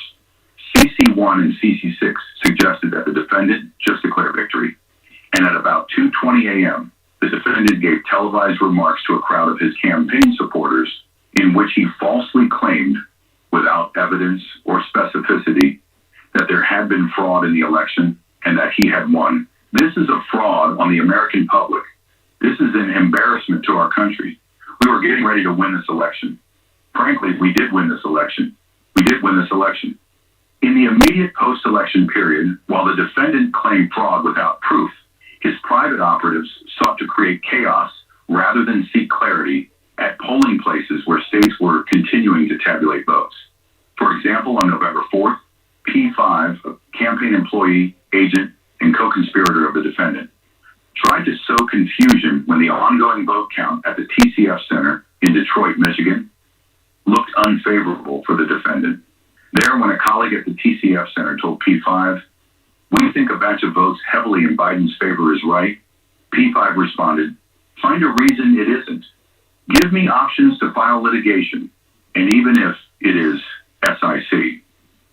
When the colleague suggested that there was about to be unrest reminiscent of the Brooks Brothers riot, a violent effort to stop the vote count in Florida after the 2000 presidential election, P5 responded, "Make them riot and do it." The defendant's campaign operatives and suppliers used similar tactics at other tabulation centers, including in Philadelphia, Pennsylvania, and the defendant sometimes used the resulting confrontations to falsely claim that his election observers were being denied proper access, thus serving as a predicate to the defendant's claim that fraud must have occurred in the observer's absence. Contrary to the defendant's public claims of victory immediately following Election Day, his advisors informed him that he would likely lose. On November 7th, in a private campaign meeting that included P2, P3, P4, and White House staffer P9, who came to serve as a conduit for information from the campaign to the defendant, campaign staff told the defendant that he had only a slim chance of prevailing in the election, and that any potential success was contingent on the defendant winning all ongoing vote counts or litigation in Arizona, Georgia, and Wisconsin. Within a week of that assessment, on November 13th, the defendant's campaign conceded its litigation in Arizona, meaning that based on his campaign advisor's previous assessment, the defendant had lost the election. That same day, in an implicit acknowledgement that he had no lawful way to prevail, the defendant sidelined the existing campaign staff responsible for mounting his legal election challenges. From P2, P3, and others who were telling the defendant the truth that he did not want to hear, that he had lost, the defendant turned to CC1, a private attorney who was willing to falsely claim victory and spread knowingly false claims of election fraud. As the defendant placed alternating phone calls to P3 and CC1 throughout November 13th and 25, P1 informed CC6, another private campaign advisor of the change, writing, "Close hold, don't tell anyone Trump just fired P3 and put CC1 in charge. And you are to report to CC1. When CC6 asked if P2 was gone too, P1 replied that they all report to CC1 and that P1 had made a recommendation directly that if CC1 was not in charge, this thing is over. Trump is into the end." The next day, consistent with P1 description, the defendant announced his staff change by tweet, writing, "I look forward to CC1 spearheading the legal effort to defend our right to free and fair elections." CC1, P10, P11, CC3, and P12, a truly great team, added to our other wonderful lawyers and representatives. B, the defendant, knew that his claims of outcome determinative fraud were false. Following Election Day and throughout the charged conspiracies, the defendant, his co-conspirators, and their agents spread lies that there had been outcome determinative fraud in the election and that he had actually won. These lies included dozens of specific claims that there had been substantial fraud in certain states, such as that large numbers of dead, non-resident, non-citizen, or otherwise ineligible voters had cast ballots, or that voting machines had changed votes for the defendant to votes for Biden. And the defendant and co-conspirators continued to make these unsupported, objectively unreasonable, and ever-changing claims even after they had been publicly disproven or after advisors had directly informed the defendant that they were untrue. The evidence demonstrates that the defendant knew his fraud claims were false because he continued to make those claims even after his close advisors, acting not in an official capacity, but in a private or campaign-related capacity, told him they were not true. These advisors included P9, the White House staffer and campaign conduit, and Pence, the defendant's running mate. P9's relationship with the defendant began before P9 worked for him in the White House. P9 had known P13, the defendant's son-in-law, since P13 was a child, and through P13 met P14 and then the defendant. P9 was one of several attorneys who represented the defendant in his first impeachment trial in the Senate in 2019 and 2020, including presenting argument on the Senate floor on January 27, 2020. P9 began working in the White House as an assistant to the president in August 2020. In October 2020, P9 became interested in learning more about the defendant's campaign, and in early November 2020, after he began interfacing with campaign staff, P9 consulted with the White House counsel's office to ensure he complied with any applicable laws regarding campaign activity. Thereafter, and throughout the post-election period, P9 became a conduit of information from the campaign to the defendant, and over the course of the conspiracies, P9 told the defendant the unvarnished truth about his campaign legal team and the claims of fraud that they and the defendant were making. Examples of these instances include: he repeatedly gave the defendant his honest assessment that CC1 could not mount successful legal challenges to the election. For instance, when the defendant told P9 that he was going to put CC1 in charge of the campaign's legal efforts, but pay him only if he succeeded, P9 told the defendant he would never have to pay CC1 anything. In response, the defendant laughed and said, "We'll see." Thereafter, in Oval Office meetings with the defendant, CC1 and others, in which CC1 made speculative claims, P9 told CC1 in front of the defendant that CC1 would be unable to prove his allegations in a courtroom. In a separate private conversation, when P9 reiterated to the defendant that CC1 would be unable to prove his false fraud allegations in court, the defendant responded, "The details don't matter." In the post-election period, P9 also took on the role of updating the defendant on a near-daily basis on the campaign's unsuccessful efforts to support any fraud claims. P9 told the defendant that the campaign was looking into his fraud claims and had even hired external experts to do so, but could find no support for them. He told the defendant that if the campaign took these claims to court, they would get slaughtered because the claims are all bullshit. P9 was privy in real time to the findings of the two expert consulting firms the campaign retained to investigate fraud claims, C1 and C2, and discussed with the defendant their debunkings on all major claims. For example, P9 told the defendant that Georgia's audit disproved claims that C3 had altered votes. In the post-election time period, Pence, the defendant's own running mate, who he had directed to assess the fraud allegations, told the defendant that he had seen no evidence of outcome, determinative fraud in the election. This was in one of the many conversations the defendant and Pence had as running mates, in which they discussed their shared electoral interests. Pence gradually and gently tried to convince the defendant to accept the lawful results of the election, even if it meant they lost.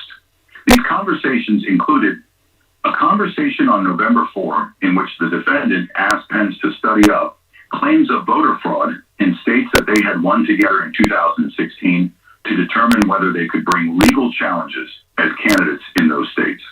Pence described the conversation as follows: "Well, I think it was broadly. It was just look at all of it. Let me know what you think.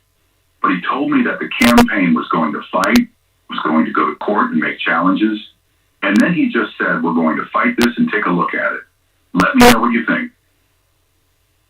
A call between the defendant and Pence on November 7th, the day that media organizations began to project Biden as the winner of the election. Pence tried to encourage the defendant as a friend, reminding him, "You took a dying political party and gave it a new lease on life." A November 11th meeting among the defendant, Pence, campaign staff, and some White House staff, during which Pence asked when most of the lawsuits would be resolved. "When does this come to a head?" And the campaign staff responded, "The week after Thanksgiving."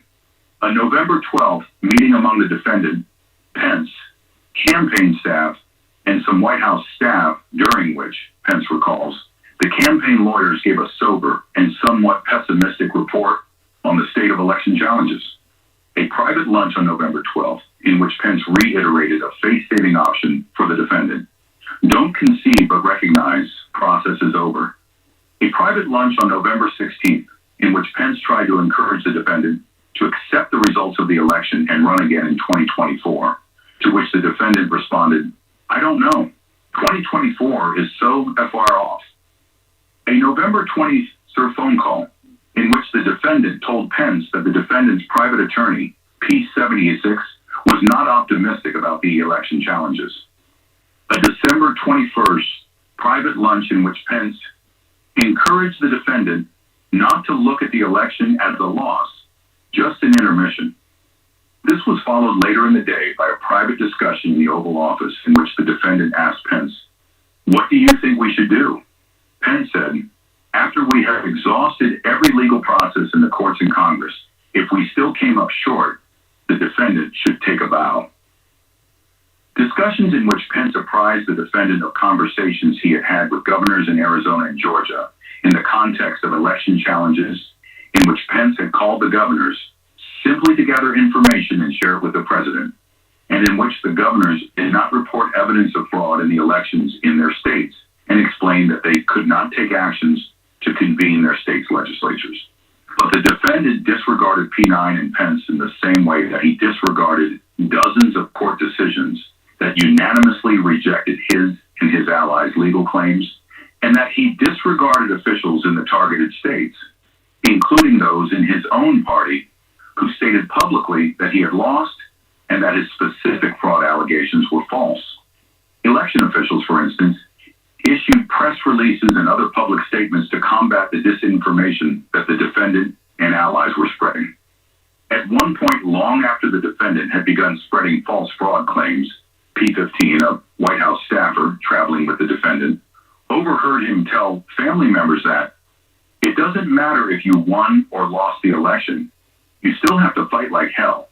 The defendant and his co-conspirators also demonstrated their deliberate disregard for the truth, and thus their knowledge of falsity, when they repeatedly changed the numbers in their baseless fraud allegations from day to day. At trial, the government will introduce several instances of this pattern, in which the defendant and conspirators' lies were proved by the fact that they made up figures from whole cloth. One example concerns the defendant and conspirators' claims about non-citizen voters in Arizona. The conspirators started with the allegation that 36,000 non-citizens voted in Arizona. 5 days later, it was beyond credulity that a few 100,000 didn't vote. 3 weeks later, the bare minimum was 40 or 50,000. The reality is about 250,000. Days after that, the assertion was 32,000. And ultimately, the conspirators landed back where they started at 36,000, a false figure that they never verified or corroborated. Ultimately, the defendant's steady stream of disinformation in the post-election period culminated in the speech he gave at a privately funded, privately organized rally at the Ellipse on the morning of January 6, 2021, in advance of the official proceeding in which Congress was to certify the election in favor of Biden. In his speech, the defendant repeated the same lies about election fraud in Arizona, Georgia, Michigan, Nevada, Pennsylvania, and Wisconsin that had been publicly or directly debunked. The defendant used these lies to inflame and motivate a large and angry crowd of his supporters to march to the Capitol and disrupt the certification proceeding.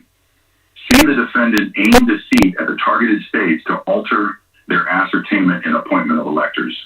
Shortly after Election Day, the defendant began to target the electoral process at the state level by attempting to deceive state officials and to prevent or overturn the legitimate ascertainment and appointment of Biden's electors. As president, the defendant had no official responsibilities related to the state's administration of the election or the appointment of their electors, and instead contacted state officials in his capacity as a candidate.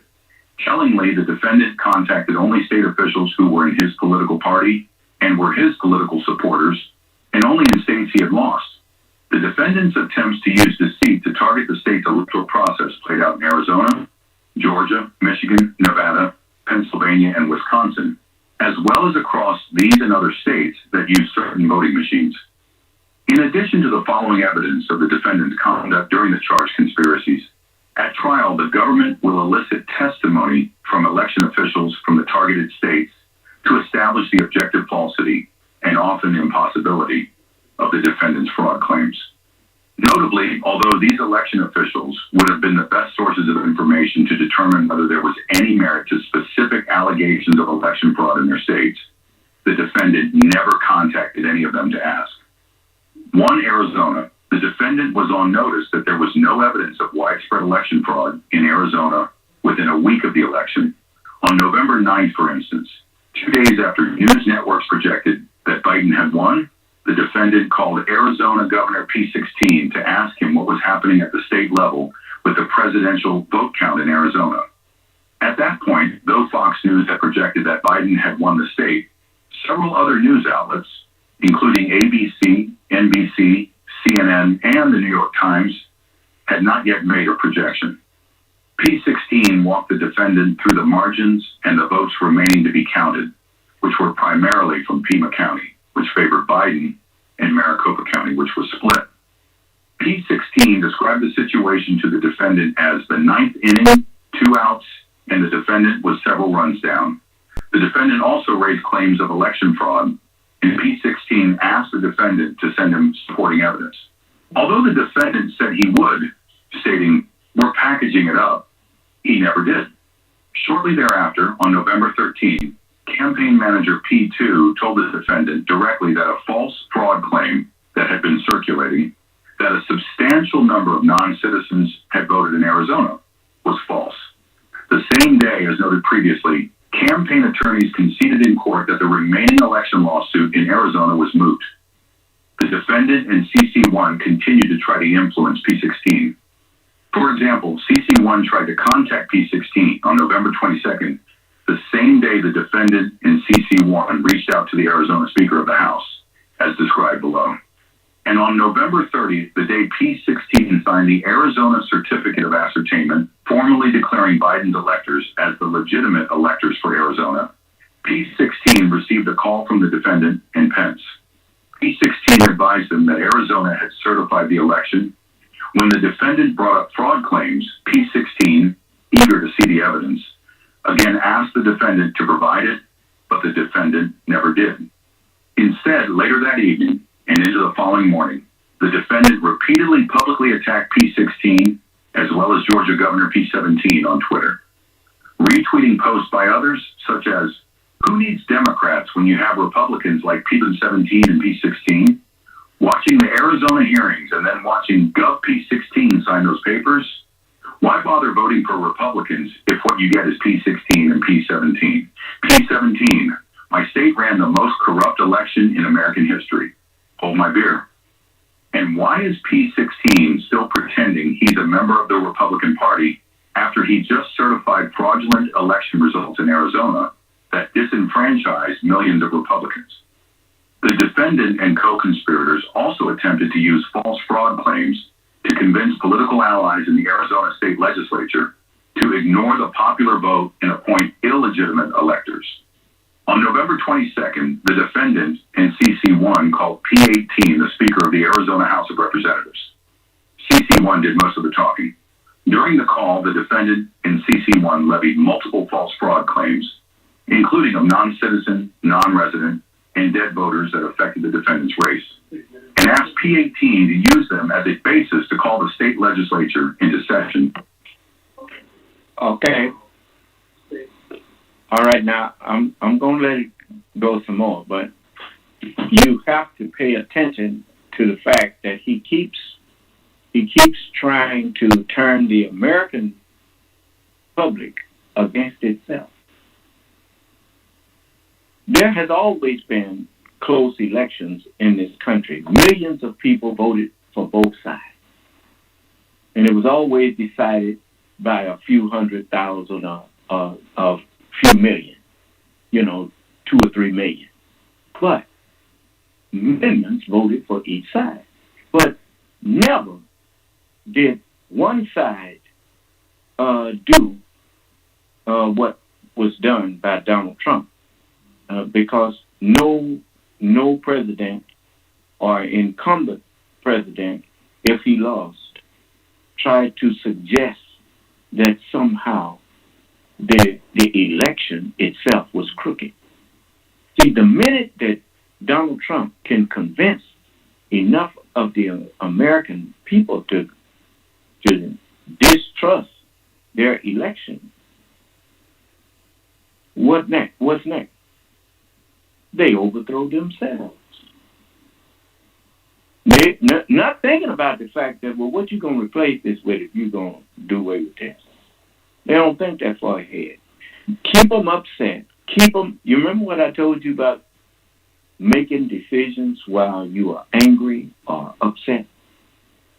You always are going to miss seeing something that you would have seen if you were clear-headed. It's just like when storms and when the elements get to moving, like hurricanes and tornadoes. Your vision gets blurred. Your vision gets clouded. You have to wait until the calm returns to make decisions. Once you calm yourself, you will think about what a person like Donald Trump has said, but you will also think about what he has done. Because most liars, matter of fact, I haven't met a liar yet whose deeds was in accord with what he was saying. So, when you look at what happened in during a time when he had a chance to show a presidential conduct, a presidential authority, a presidential understanding, he couldn't measure up. Not that he wouldn't. He couldn't. That's an old saying. A wise man can act a fool, but a fool cannot act a wise man. When his test came for wisdom, he failed miserably with that pandemic. Now, it has come out that he has had 7 conversations with Putin since he left office. About what? It's only one thing he won't be talking to Putin about, is how to overthrow this government.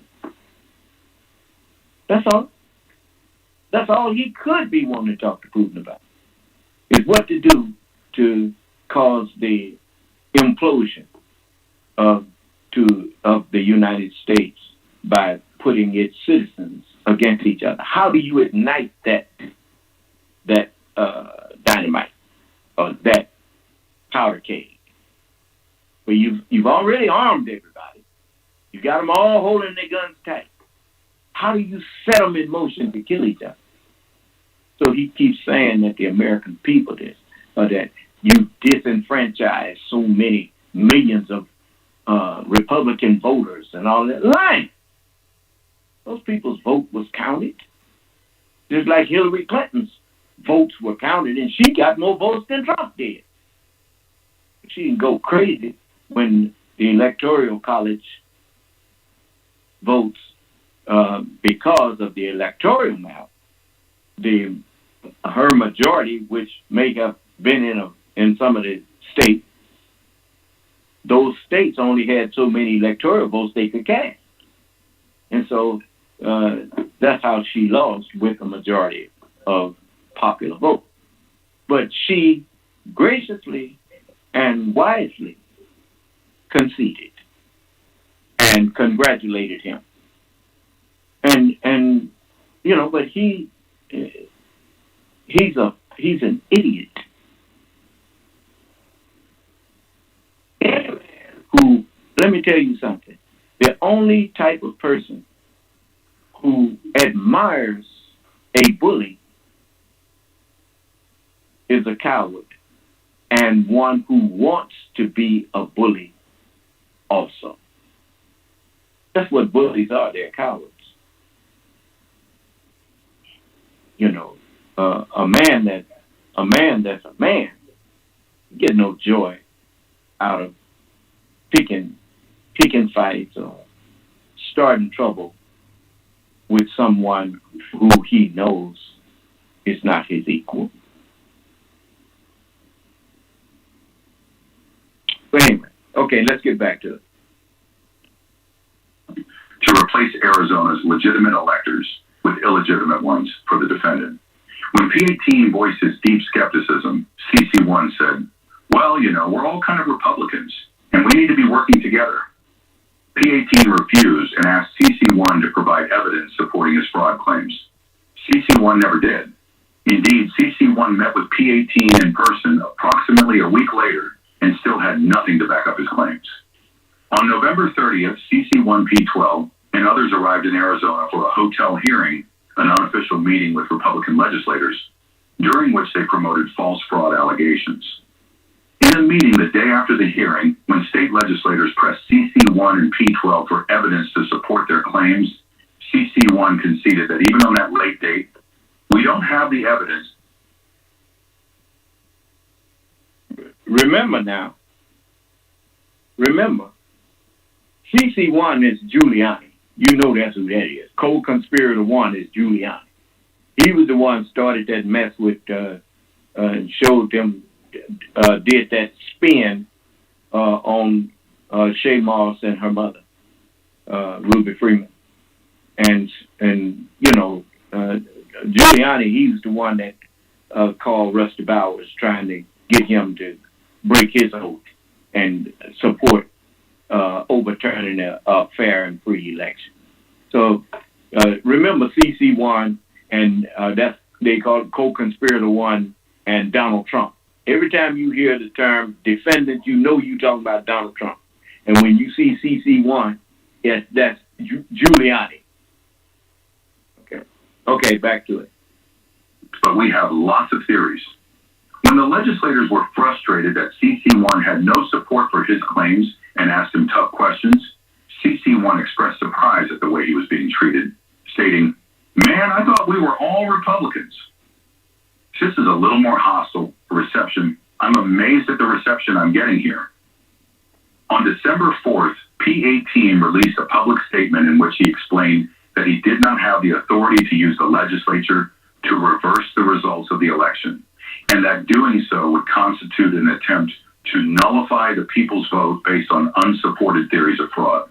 P18 made clear that he was disappointed with the legitimate election results because he voted for President Trump and worked hard to re-elect him, but would not violate current law to change the outcome of a certified election. On Twitter, P19, a campaign staffer who worked with CC6, attacked P18 for his statement, writing that P18 is intentionally misleading the people of Arizona to avoid the inevitable. The defendant retweeted P19's false post and praised her. A month later, just 2 days before January 6th, CC2, another of the defendant's private attorneys and a co-conspirator, called P18 and P18's counsel, P20, and urged P18 one last time to use the legislature to decertify Arizona's legitimate electors and overturn the valid election results. When P18 told CC2 that there was no evidence of substantial fraud in Arizona and that he could not legally call the legislature into session, CC2 was undeterred.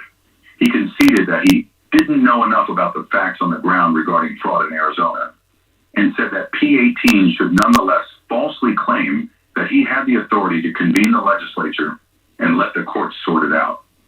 P18 again refused. In the post-election period, P18 was harassed.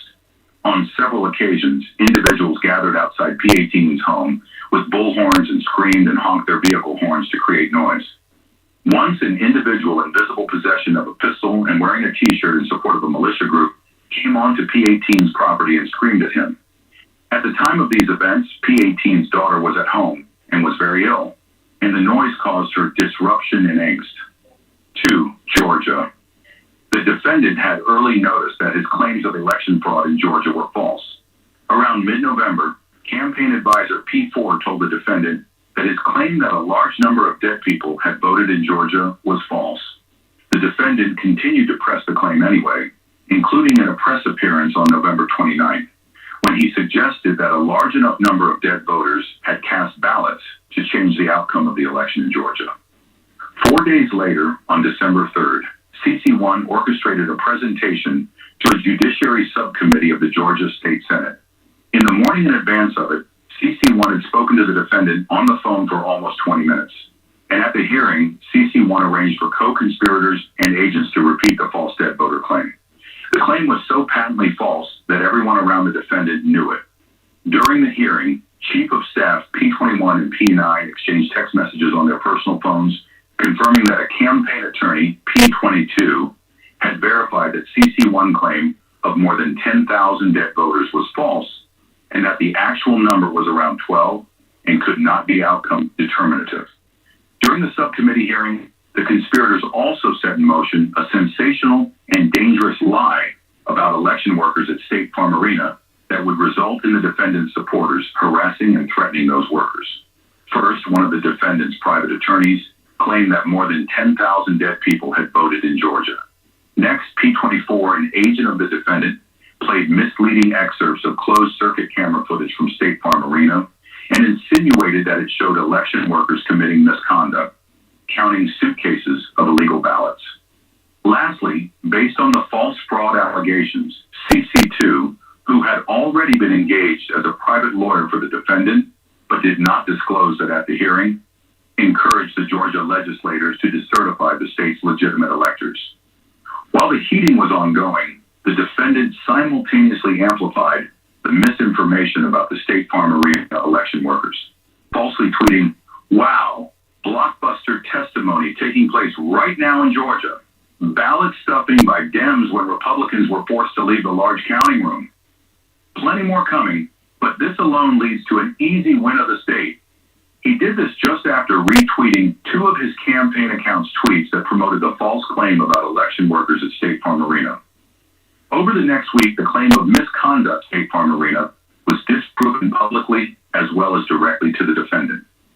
The day after the hearing, P25, the chief operating officer of the Georgia Secretary of State's office, posted a tweet explaining that Secretary of State officers had watched the video in its entirety and confirmed that it showed normal ballot processing.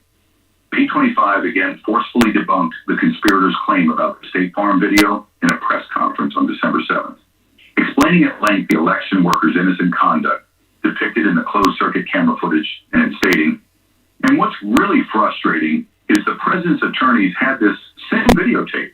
They saw the exact same things the rest of us could see, and they chose to mislead state senators and the public about what was on that video. I'm quite sure that they will not characterize the video if they try to enter it into evidence, because that's the kind of thing that could lead to sanctions because it is obviously untrue.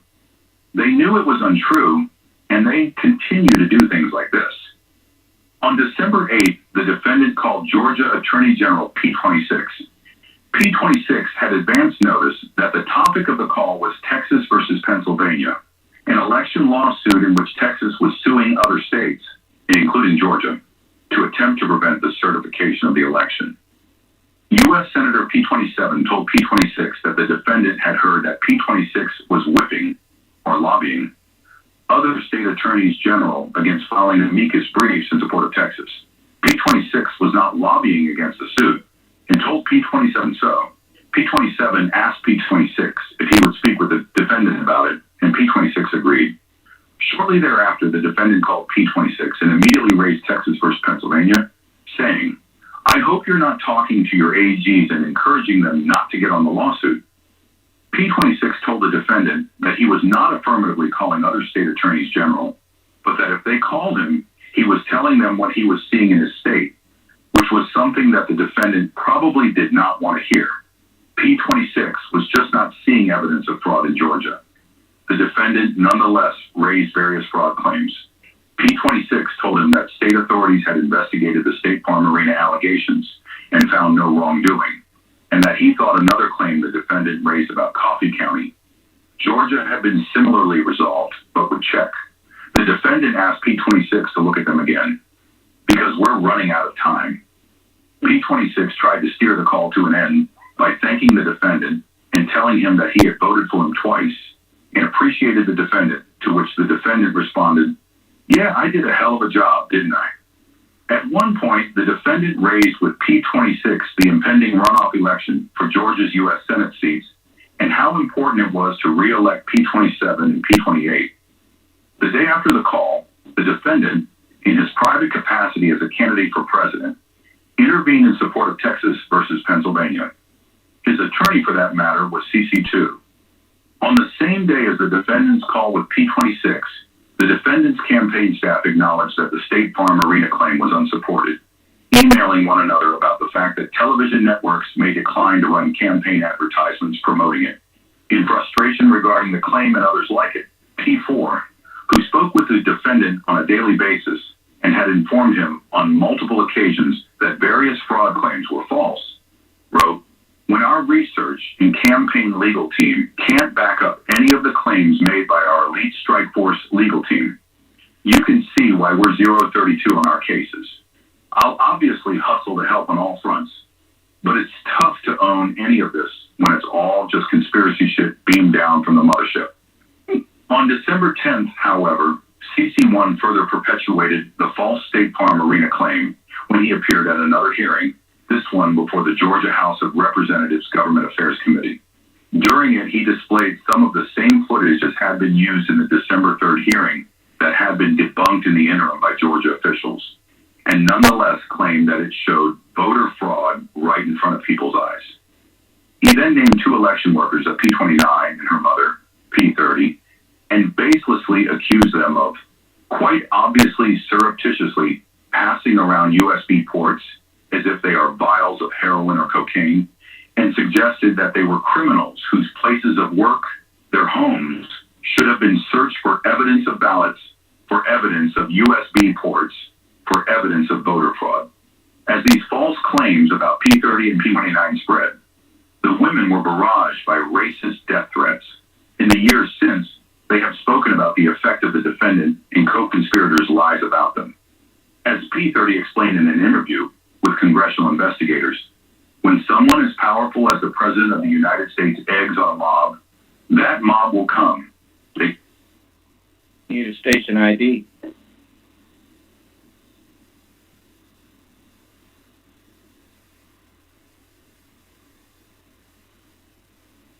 They keep forgetting to put it out here.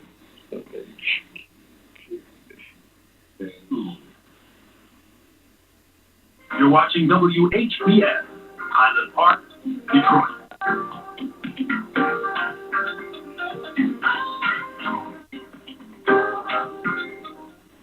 FM 88.1 WHBR, Highland Park. WVIE 107.3 FM Charlotte, Amalia, Virgin Islands.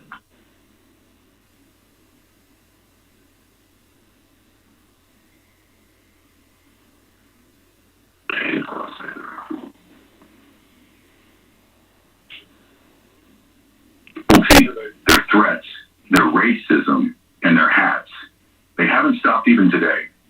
Indeed, to this day, the defendant has never stopped falsely attacking P30 and P29.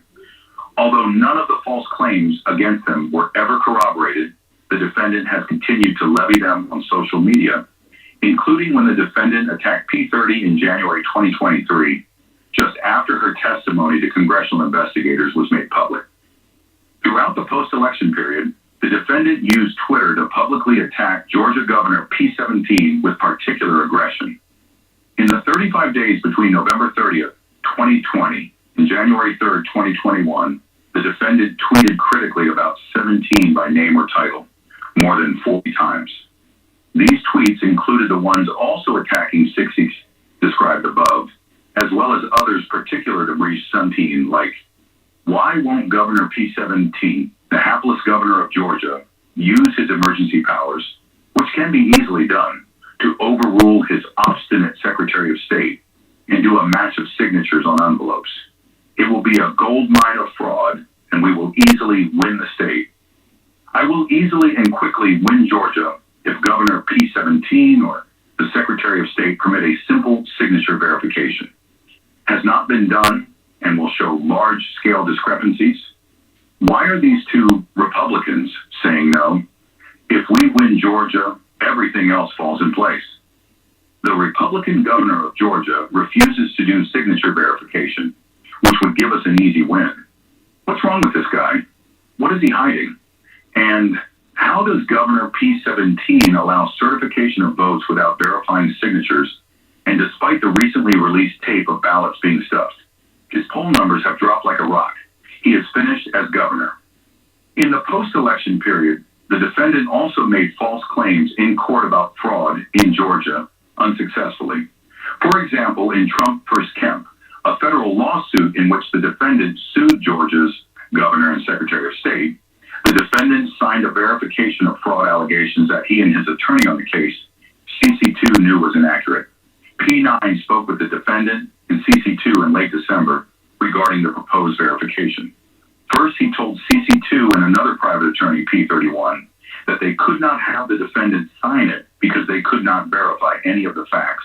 And P9 told the defendant that any lawyer that signed the complaint that the verification supported would get disbarred.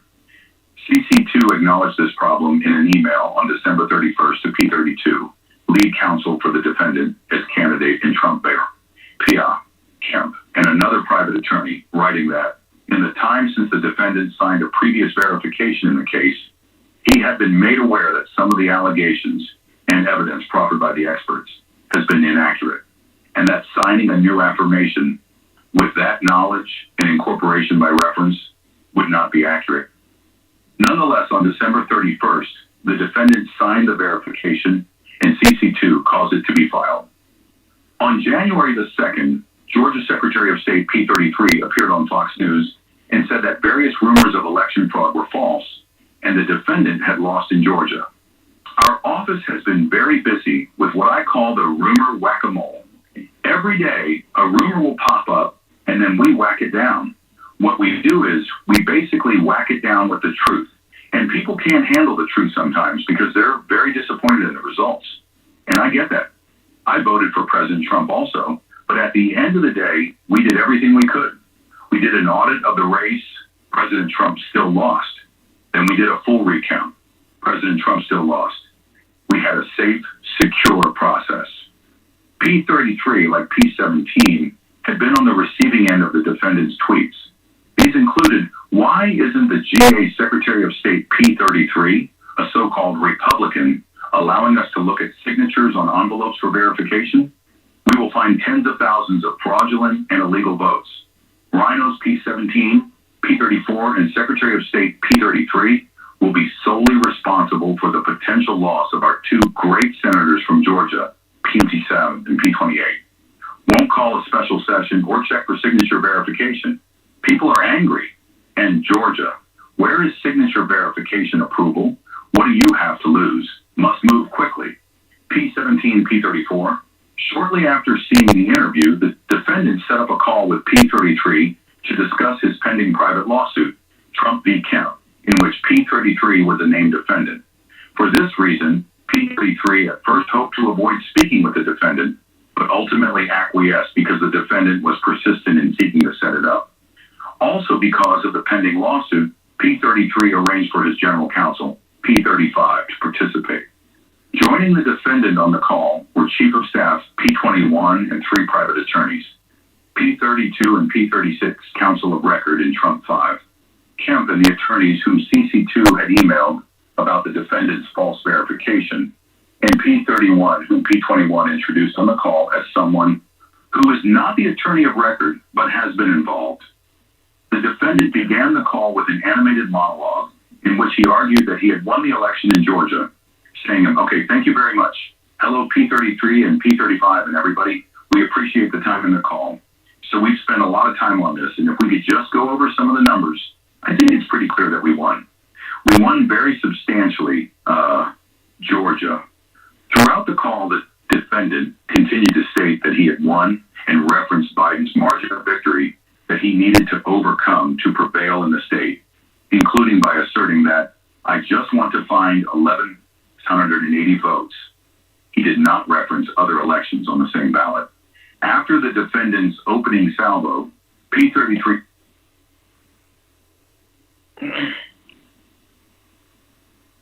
not 1,180 votes. They said 11,000 780 votes. He stated, well, I listened to what the president has just said. President Trump, we've had several lawsuits, and we've had to respond in court to the lawsuits and the contentions. We don't agree that you have won. The defendant raised multiple false claims of election fraud, each of which P33 refuted in turn. When the defendant attacked P3 called her a professional voter scammer and hustler, and mentioned her dozens of times throughout the call. P33 said, you're talking about the State Farm video, and I think it's extremely unfortunate that C.E. Weinstein or his people, they sliced and diced that video and took it out of context. He then offered the defendant a link to a video disproving the claim, to which the defendant responded, I don't care about a link. I don't need it. I have a much better link. When the defendant claimed that 5,000 dead people had voted in Georgia, P33 said, well, Mr. President, the challenge you have is the data you have is wrong. The actual number were two people that were dead that voted. And so that's wrong. That was 2. When the defendant claimed that thousands of out-of-state voters had cast ballots, P33's counsel, P35, responded, we've been going through each of those as well. And those numbers that we got, that Ms. P31 was just saying, they're not accurate. At one point, the defendant became frustrated after both P33 and P35 explained repeatedly that his claims had been investigated and were not true, and stated, and you're going to define that they are, which is totally illegal. It's more illegal for you than it is for them because you know what they did and you're not reporting it. That's a criminal, that's a criminal offense. And you can't let that happen. That's a big risk to you and to P35, your lawyer. That's a big risk. The call ended with P35 stating that he would coordinate with the lawyer representing P33's office in a private lawsuit and get together with P32 as agreed earlier in the call. The day after the call on January 3rd, the defendant falsely tweeted, I spoke to Secretary of State P33 yesterday about Fulton County and voter fraud in Georgia. He was unwilling or unable to answer questions such as the ballots under table scam, ballot destruction, out-of-state voters, dead voters, and more. He has no clue. P33 promptly responded in a tweet of his own. Respectfully, President Trump, what you're saying is not true. The truth will come out. 3, Michigan. On November 20th, 3 days before Michigan's governor signed a certificate of ascertainment appointing Biden's electors based on the popular vote, the defendant met with P37 and P38, Michigan's Senate Majority Leader and Speaker of the House, at the Oval Office. The defendant initiated the meeting by asking RNC Chairwoman P39 to reach out to P38, engage his receptivity to a meeting. The defendant also asked P39 to participate in the meeting, but P39 told him that she had consulted with her attorney and that she could not be involved in a meeting with legislators because it could be perceived as lobbying. After P39 made the first contact on November 18th, the defendant reached out to P37 and P38 to extend an invitation. The same day that he contacted P37 and P38, the defendant issued a false tweet. In Detroit, there are far more votes than people. Nothing can be done to cure that giant scam. I win Michigan. When the defendant called P37 and P38 to invite them to the White House, he did not provide the topic of the meeting, but he did ask about allegations of fraud in the election in Michigan. The legislators told him that they in the Michigan legislature were examining the allegations. Both P37 and P38 assumed that the defendant wanted to see them to discuss claims of election fraud, and they wanted to be firm that they had not seen evidence that would change the outcome of the election. For this reason, and to avoid talking only about election fraud, they prepared materials to raise regarding COVID-19 and planned in advance to release a statement once the meeting was over that said that the legislators were unaware of information that would change the outcome of the election. Over the course of the meeting, the defendant dialed in both P39, despite her request not to participate, and CC1. P21 was present for some, but not all, of the meeting. After some small talk with the legislators in the Oval Office, the defendant raised various fraud claims, including that he had lost Michigan because of fraud or misconduct in Wayne County, where Detroit is located. P37 corrected the defendant and told him that he had lost primarily because in 2 routinely Republican counties, the defendant had underperformed with educated females, and if he had received the same number of votes there as the 2 winning local sheriffs, he likely would have won Michigan. P37 could tell by the defendant's body language that he was not happy to hear P37's assessment. Notably, the defendant only raised fraud claims to the extent that they affected the outcome in his own race, not those for other offices in Michigan. CC1's participation came after the legislators assured the defendant that they were looking into fraud claims. The defendant dialed CC1 into the meeting and said, "CC1, tell them what's going on." CC1 then launched into a fraud monologue. Finally, P37 interrupted and asked, "So when are you going to file a lawsuit in Michigan?" A question that CC1 ignored and did not answer. Immediately after the meeting, P37 and P38 released a public statement in which they stated that they had not yet been made aware of any information that would change the outcome of the election in Michigan. On November 21st, the defendant acknowledged P37 and P38's statement when he tweeted, "This is true, but much different than reported by the media," and implicitly conceded that he had not provided evidence of fraud, yet when he added, "We will show massive and unprecedented fraud." Days later, the defendant's campaign declined to request a statewide recount in Michigan, for which it would have had to pay unless the recount succeeded in changing the outcome of the election. Despite failing to establish any valid fraud claims, CC1 followed up with P37 and P38 and attempted to pressure them to use the Michigan legislature to overturn the valid election results. On December 4th, CC1 sent a message to P38 claiming that Georgia was poised to do so, based on CC1 and CC2's false advocacy there in the December 3rd hearing, and asked P38 for help. Looks like Georgia may well hold some factual hearings and change the certification under Article 2, Section 1, Clause 2 of the Constitution. As CC2 explained, they don't just have the right to do it, but the obligation. Help me get this done in Michigan.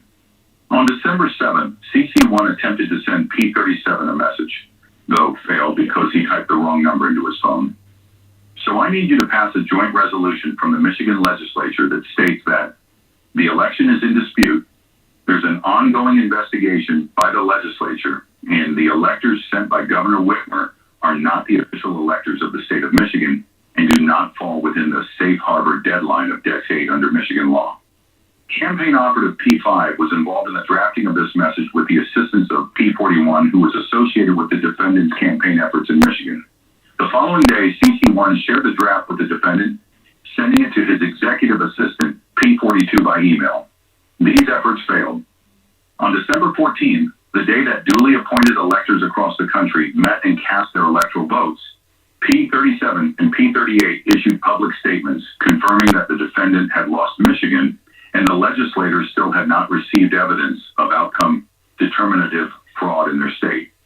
P37's public statement included, "We have not received evidence of fraud on a scale that would change the outcome of the election in Michigan." P38 stated in part, "We've diligently examined these reports of fraud to the best of our ability. I fought hard for President Trump. Nobody wanted him to win more than me. I think he's done an incredible job. But I love our republic too. I can't fathom risking our norms, traditions, and institutions to pass a resolution retroactively changing the electors for Trump, simply because some think there may have been enough widespread fraud to give him the win. That's unprecedented for good reason, and that's why there is not enough support in the House to cast a new slate of electors. I fear we'd lose our country forever. This truly would bring mutually assured destruction for every future election in regards to the Electoral College. And I can't stand for that. I won't." On January 3rd, the defendant's campaign publicly posted P37's phone number and attempted to post P38, but erred by one digit, in a tweet urging, "Contact Speaker P38 and Senate Majority Leader P37. P37 received 4,000 text messages in 2 hours, forcing him to get a new phone number." For Nevada. On November 17th, in Law v. Whitmer, agents of the defendant in Nevada filed suit, claiming substantial irregularities, improprieties, and fraud in the presidential election. including based on machines used in ballot signature matching and votes by non-resident and dead voters. The defendant approved a press conference by his surrogates announcing the suit. On November 19th, the RNC Chief Counsel sent an email to P44, an RNC spokesperson, warning about inaccuracies in the suit. Just FYI that I don't believe the claims in the contest regarding dead voters, those voting from out of state, etc., are substantiated. We are working with the campaign on a data matching project, and those numbers are going to be a lot lower than what the NV people have come up with. They are also targeting our military voters. To be frank, the contest has little chance of succeeding. Happy to discuss this stuff if you want more info. P44 then sent a copy of P43's email from her personal email account to the personal email account of P45, one of the defendant's White House staffers who also volunteered for the campaign. Notwithstanding the RNC Chief Counsel's warning, the defendant retweeted and amplified news of the lawsuit on November 24th, calling it big news that a Nevada court had agreed to hear it.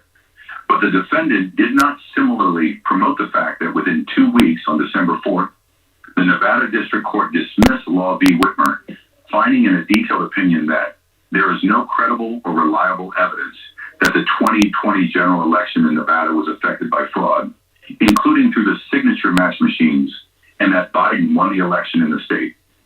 4 days later, on December 8th, Nevada's Supreme Court unanimously affirmed the district court's decision, noting that despite its earlier order asking appellants to identify specific findings with which they take issue, appellants have not pointed to any unsupported factual findings, and we have identified none. Later in his ellipse speech on January 6th, the defendant repeated multiple claims explicitly rejected by Nevada courts. On December 18th, the Nevada Secretary of State's office released a facts via myths document to combat disinformation that the defendant and others were propagating about the election, including false claims that the Secretary of State's office had not investigated claims of fraud, even though it had been presented with evidence of widespread fraud, to which the office responded, "While we are pursuing action in a number of isolated cases, we have yet to see any evidence of widespread fraud." The Facts vs. Myths document also stated publicly that courts had universally rejected fraud claims. 4 separate cases were heard by Nevada judges, including the Nevada Supreme Court. After examining records presented, each case was discounted due to a lack of evidence. 5. Pennsylvania. 2 days after the election, on November 6th, the defendant called P46, the chairman of the Pennsylvania Republican Party, the entity responsible for supporting Republican candidates in the Commonwealth at the federal, state, and local level. P46 had a prior relationship with the defendant, including having represented him in litigation in Pennsylvania after the 2016 presidential election. The defendant asked P46 how, without fraud, he had gone from winning Pennsylvania on election day to trailing in the days afterward. Consistent with what campaign staff already had told the defendant, P46 confirmed that it was not fraud. It was that there were roughly 150,000 mail-in ballots still being counted in Pennsylvania, which were expected to be 80% for Biden. Over the following 2 months, the defendant spread false claims of fraud in Pennsylvania anyway. In early November, in a campaign meeting, when the defendant suggested that more people in Pennsylvania voted than had checked in to vote, Deputy Campaign Manager on that number there, that AI didn't get that quite clear. It's 1,750,000, as I recall. And that's how many votes had yet to be counted. And anyway, okay, back to it. Back to it, bro.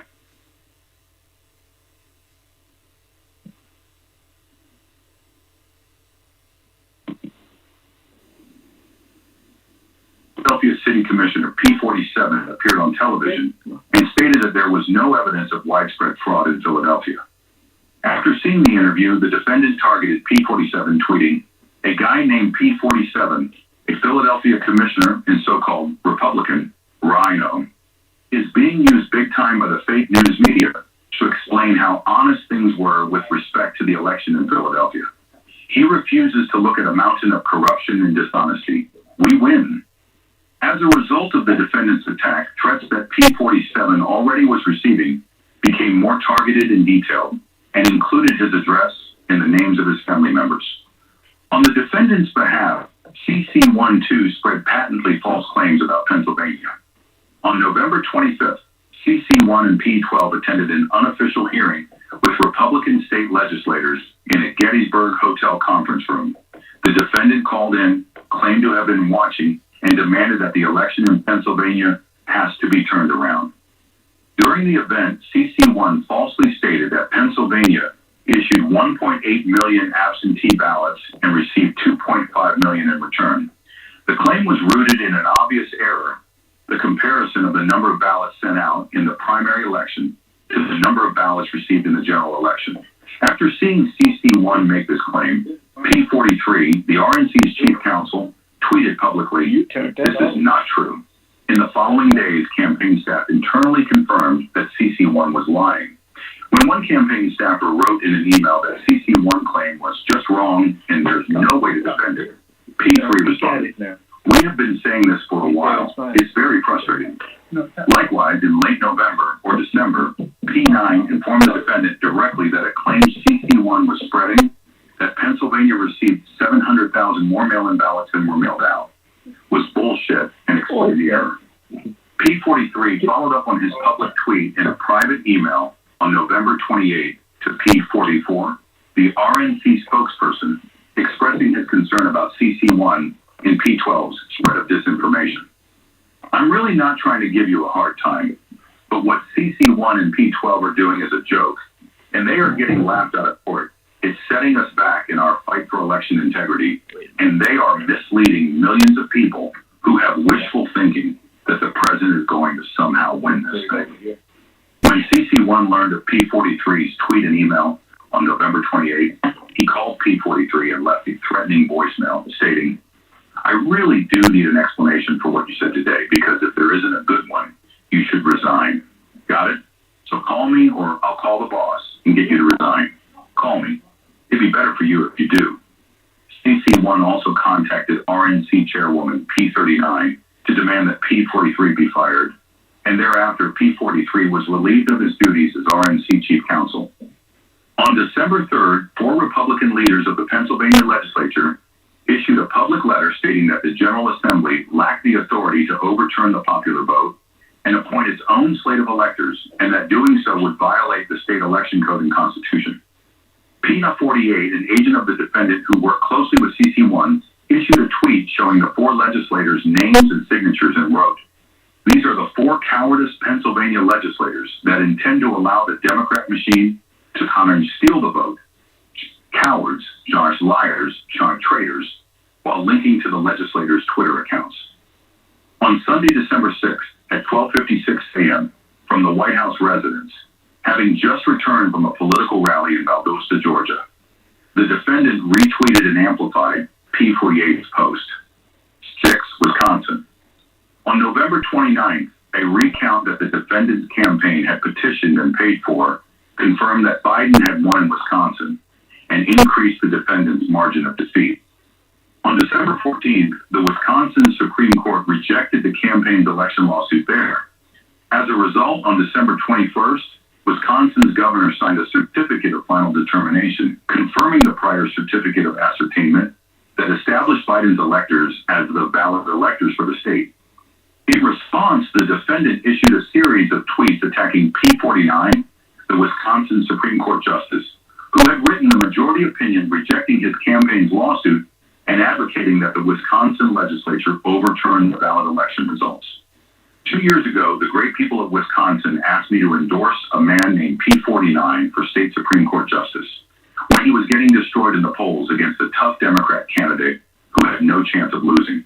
After my endorsement, P49 easily won. Wow, he just voted against me in a big court decision on voter fraud, of which there was much, despite many pages of dissent from 3 highly respected justices. One thing has nothing to do with another, but we ended up losing 4-3 in a really incorrect ruling. Great Republicans in Wisconsin should take these 3 strong decisions to their state legislators and overturn this ridiculous state election. We won in a landslide. After the defendant's tweet, the state marshals responsible for P49 safety arranged to provide P49 with additional police protection based on social media traffic and other threatening communications. 7. Voting machines in multiple states. Throughout the post-election period, the defendant and co-conspirators repeatedly made claims about the security and accuracy of voting machines across multiple states, despite the fact that they were on notice that the claims were false. As early as November 12th, for instance, the National Association of Secretaries of State, the National Association of State Election Directors, and other coordinated federal, state, and private entities issued a public statement declaring that the 2020 election was the most secure in American history, and that there was no evidence that any voting system deleted or lost votes, changed votes, or was in any way compromised. On November 14th, in the tweet announcing that CC1 was to lead his campaign legal efforts, the defendant also named CC3, a private attorney who was fixated on voting machine claims, and P10, another private attorney. 2 days later, on November 16th, on the defendant's behalf, Executive Assistant P42 sent CC3 and other private attorneys an email titled From POTUS, attaching a document containing bullet points critical of C3, a company that manufactured voting machines used in certain states, and writing, "See attached. Please include as is, or almost as is, in lawsuit." CC3 responded 9 minutes later, writing, "It must go in all suits in Georgia and Pennsylvania." Immediately with a fraud claim that requires the entire election to be set aside in those states and machines impounded for nonpartisan professional inspection. On November 17th, P50, the director of the Department of Homeland Security's Cybersecurity and Infrastructure Security Agency, CISA, publicly tweeted that a group of private election security experts concluded that claims of computer-based election fraud either have been unsubstantiated or are technically incoherent. 2 days later, on November 19th, CC3, P10, and others held a press conference at the RNC headquarters on behalf of the defendant and his campaign. During it, CC3 made false and factually impossible claims regarding C3 and the integrity of the country's election infrastructure. That night, Fox News television personality P51 stated on air that because of CC3's incendiary comments about voting machines, he had invited her on his television program. He further stated, "But she never sent us any evidence, despite a lot of requests, polite requests, not a page. When we kept pressing, she got angry and told us to stop contacting her. When we checked with others around the Trump campaign, people in positions of authority, they told us CC3 has never given them any evidence either. She never demonstrated that a single actual vote was moved illegitimately by software from one candidate to another. Not one."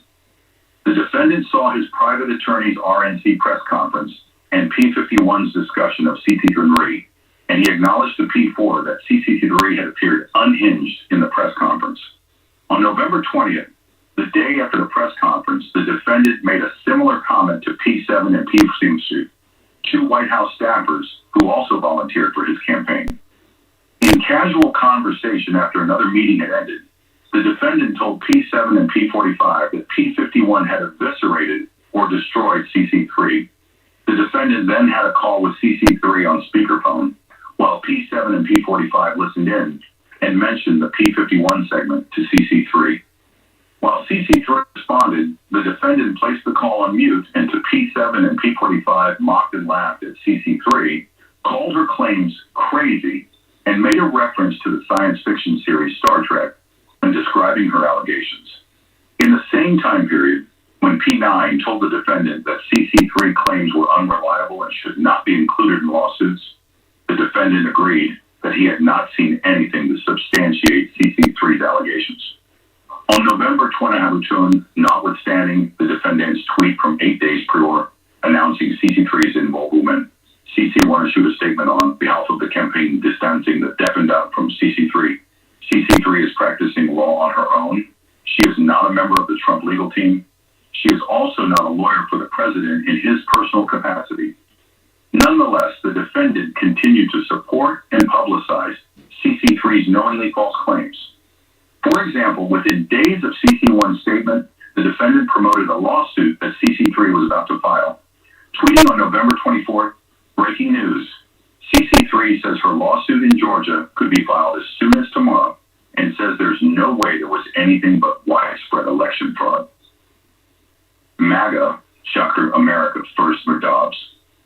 CC3 filed a lawsuit the next day against the governor of Georgia, falsely alleging massive election fraud accomplished through C3 election software and hardware. The defendant again promoted the lawsuit in a tweet. The lawsuit was dismissed within 2 weeks on December 7th. On November 29th, P50, who was no longer the SIASA director, appeared on the television program 60 Minutes. P50 stated that he was confident that the election had been secure and that there was no manipulation of the vote on the machine count side. In response, the defendant tweeted publicly about P50's appearance. A 60 Minutes never asked us for a comment about their ridiculous, one-sided story on election security, which is an international joke. Our 2020 election, from poorly rated C3 to a country flooded with unaccounted for mail-in ballots, was probably our least secure ever. A few days later, P10 appeared on a radio program as the defendant's agent and said that because of P50's comments to promote confidence in the security of the election infrastructure, P50 should be drawn and quartered, taken out at dawn and shot. Thereafter, P50 was subjected to death threats. In a press conference on December the 1st that the defendant acknowledged watching, P25, a Georgia election official, decried P10 and the defendant's public statements spreading disinformation and said that if they did not stop, someone is going to get killed. On December 1st, Attorney General P52 stated publicly that the Justice Department had not seen evidence of fraud sufficient to change the election results. With respect to voting machines, he said, there's been one assertion that would be systemic fraud, and that would be the claim that machines were programmed essentially to skew the election results. And the DHS and DOJ have looked into that, and so far we haven't seen anything to substantiate that. CC1 and P12 immediately issued a formal campaign statement attacking P52 and the Justice Department, writing, with all due respect to the Attorney General, there hasn't been any semblance of a Department of Justice investigation. His opinion appears to be without any knowledge or investigation of the substantial irregularities and evidence of systemic fraud. In mid-December, the defendant spoke with RNC Chairwoman P39 and asked her to publicize and promote a private report that had been released on December 13th that purported to identify flaws in the use of machines in Antrim County, Michigan. P39 refused, telling the defendant that she already had discussed the report with P38, Michigan's Speaker of the House, who had told her that the report was inaccurate. P39 conveyed to the defendant P38's exact assessment. The report was fucking nuts. On January 2nd, during the defendant's call with Georgia's Secretary of State, P33 said of false claims regarding voting machines. I don't believe that you're really questioning the C3 machines, because we did a hand retally, a 100% retally of all the ballots, and compared them to what the machine said and came up with virtually the same result. Then we did the recount, and we got virtually the same result. So I guess we can probably take that off the table. In response, the defendant falsely claimed that in other states, we think we found tremendous corruption with C3 machines, but we'll have to see. At the ellipse on January 6th, the defendant and co-conspirators who spoke at the rally continued to make unsubstantiated and false claims about C3 machines. CC1 claimed that in the U.S. Senate runoff election in Georgia the day before, the votes were deliberately changed by the same algorithm that was used in cheating President Trump and Vice President Pence. CC2 continued the false attack. We now know, because we caught it live last time in real time, how the machines contributed to that fraud. They put those ballots in a secret folder in the machines, sitting there waiting until they know how many they need. And then the machine, after the close of polls, we now know who's voted, and we know who hasn't. And I can now in that machine match those unvoted ballots with an unvoted voter and put them together in the machine. We saw it happen in real time last night. It happened on November 3rd as well. In his own speech, the defendant again raised the false specter of the highly troubling matter of C3 and lied about machines flipping votes from the defendant to Biden and an astronomical and astounding error rate in the machine's ballot scanning. Dai, the defendant, organized and caused his electors to submit fraudulent certificates creating the false appearance that states submitted competing electoral slates. By late November 2020, every effort, both legitimate and illegitimate, that the defendant had made to challenge the results of the election had been unsuccessful. The defendant, his campaign, and their allies had lost or withdrawn one election lawsuit after another in the 7 targeted states.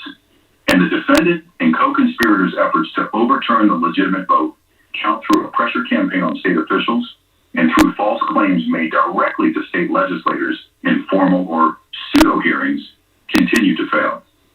So in early December, the defendant and his co-conspirators developed a new plan regarding the targeted states that the defendant had lost: Arizona, Georgia, Michigan, Nevada, New Mexico, Pennsylvania, and Wisconsin, to organize the people who would have served as the defendant's electors had he won the popular vote, and cause them to sign and send to Pence, as president of the Senate, certifications in which they falsely represented themselves as legitimate electors who had cast the electoral votes for the defendant. Ultimately, the defendant and his co-conspirators would use these fraudulent electoral votes, mere pieces of paper without the lawful imprimatur of a state executive, to falsely claim that in his ministerial role presiding over the January 6th certification, Pence had the authority to choose the fraudulent slates over the legitimate ones, or to send the purportedly dueling slates to the state legislatures for consideration anew. The fraudulent elector plan's arc and destructive purpose is reflected in a series of memoranda drafted in late November and early December by CC5, an attorney who volunteered to assist the defendant's campaign and lawsuits challenging the election of Wisconsin. Beginning with a memorandum drafted on November 18th, CC5 advocated that the defendant's elector nominees in Wisconsin meet and cast votes on the date required by the ECA in 2020, December 14th, in the event that an ongoing recount in the state reversed the defendant's loss there. But this course of action, which CC5's Wisconsin memorandum presented as a contingency plan to preserve the possibility that the defendant's electors' votes be counted at the January 6th certification proceeding if he prevailed in the Wisconsin litigation and won the state, quickly transformed into a corrupt strategy to overturn the legitimate election results. CC5 revealed this obstructive plan in 2 additional memoranda, dated December 6th and December 9th, which proposed that the defendant's elector nominees in 6 of the targeted states, all but New Mexico, a state the defendant lost by more than 10% of the popular vote, sparsely referenced in his false claims of voter fraud, and did not envision challenging at the inception of the elector scheme, meet on December 14th, sign fraudulent certifications, and send them to the vice president to manufacture a fake controversy during the January 6th congressional certification. The defendant personally set the fraudulent elector plan in motion in early December, ensured that it was carried out by co-conspirators and campaign agents in the targeted states, and monitored its progress. By December 5th, the defendant was starting to think about Congress's role in the election process. For the first time, he mentioned to Pence the possibility of challenging the election results in the House of Representatives. In the same call, Pence told the defendant that the Georgia Bureau of Investigation was investigating their race. On December 6th, the same day that CC5 put the plan on paper, the defendant and CC2 called RNC chairwoman P39 out of the blue. P39 did not know CC2, and the defendant introduced him to P39 by saying that he was a professor and lawyer. Thereafter, CC2 was the primary speaker during the conversation. CC2 told P39 that he and the defendant wanted the RNC to help the campaign assemble the electors in the states where we had legal challenges or litigation that was ongoing in case any of that litigation changed the result of the state so that it would meet the constitutional requirement of electors meeting. When the call ended, P39 immediately called P3, one of the defendant's deputy campaign managers, and relayed her conversation with the defendant in CC2. After P3 assured P39 that the campaign was on it, P39 called the defendant back and told him so. On the same day, from his personal email account, P21 forwarded to campaign staff CC5's November 18th memorandum and wrote, "We just need to have someone coordinating the electors for states." And the following day, on the evening of December 7th, CC CC1 sent P39 a text message stating in part, I have lawyers assigned in each state working on December 14th, electors meeting and what they need.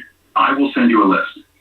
The defendant's co-conspirators worked with his campaign staff and used his pre-election campaign apparatus to execute the fraudulent elector plan.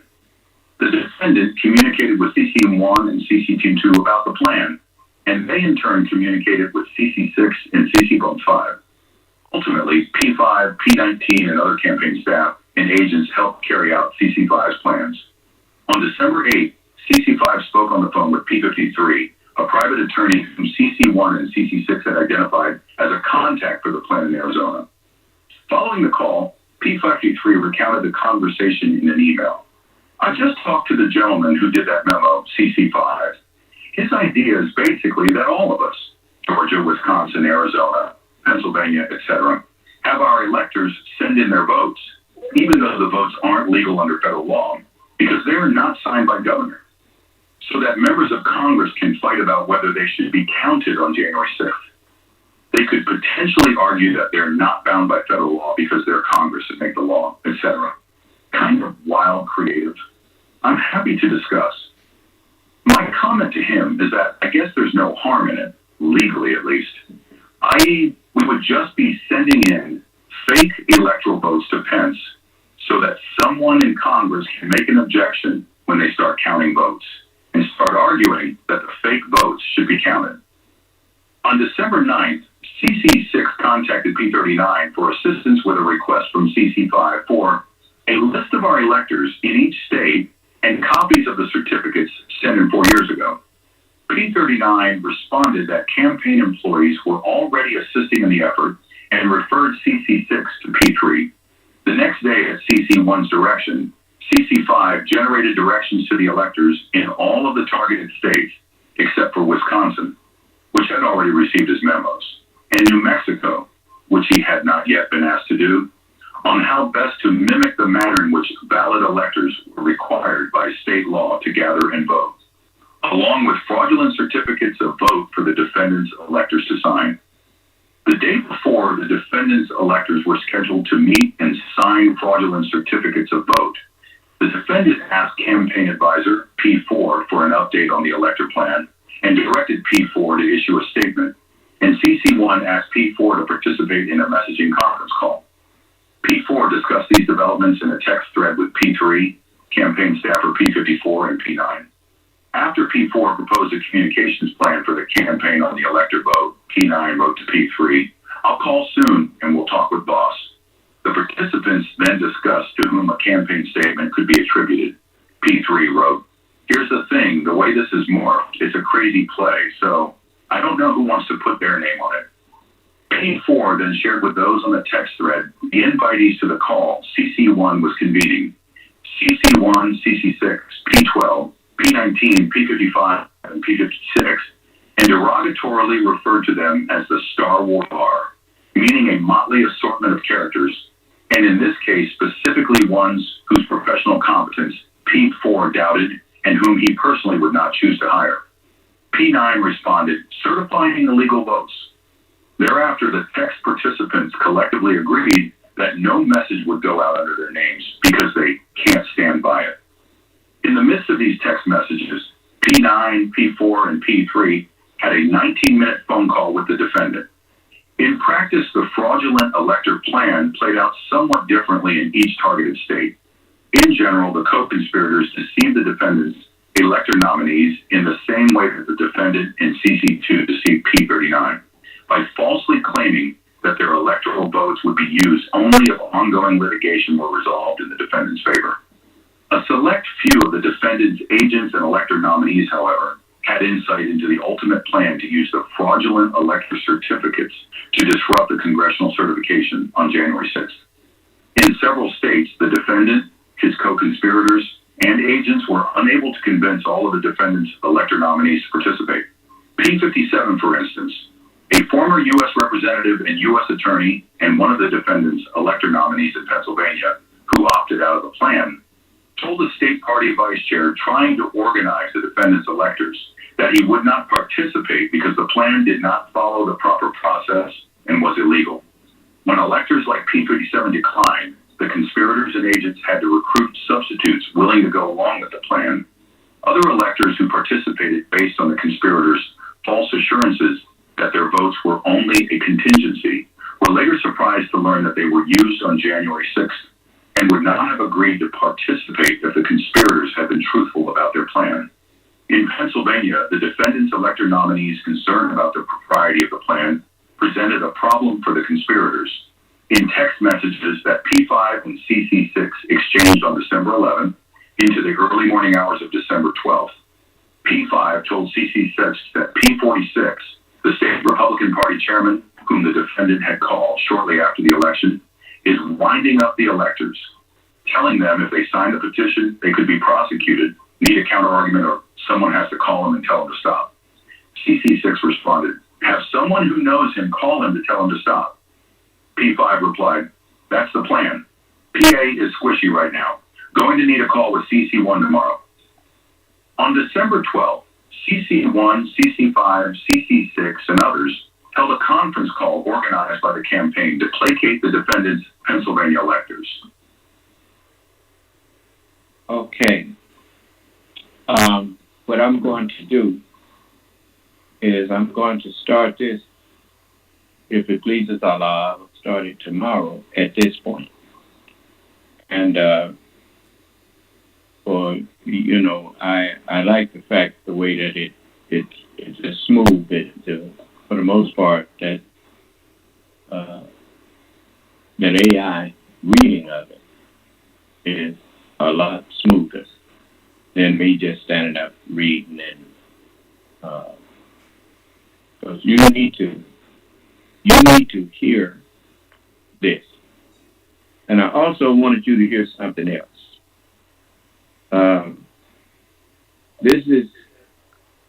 This is from Midas Touch. And this is some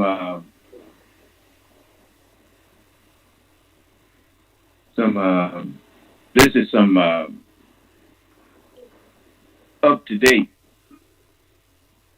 things that Caucasian people are now that was supporting Donald Trump. They have woke up to the fact that Donald Trump don't give a damn about the United States. So I thought I'd let you see this.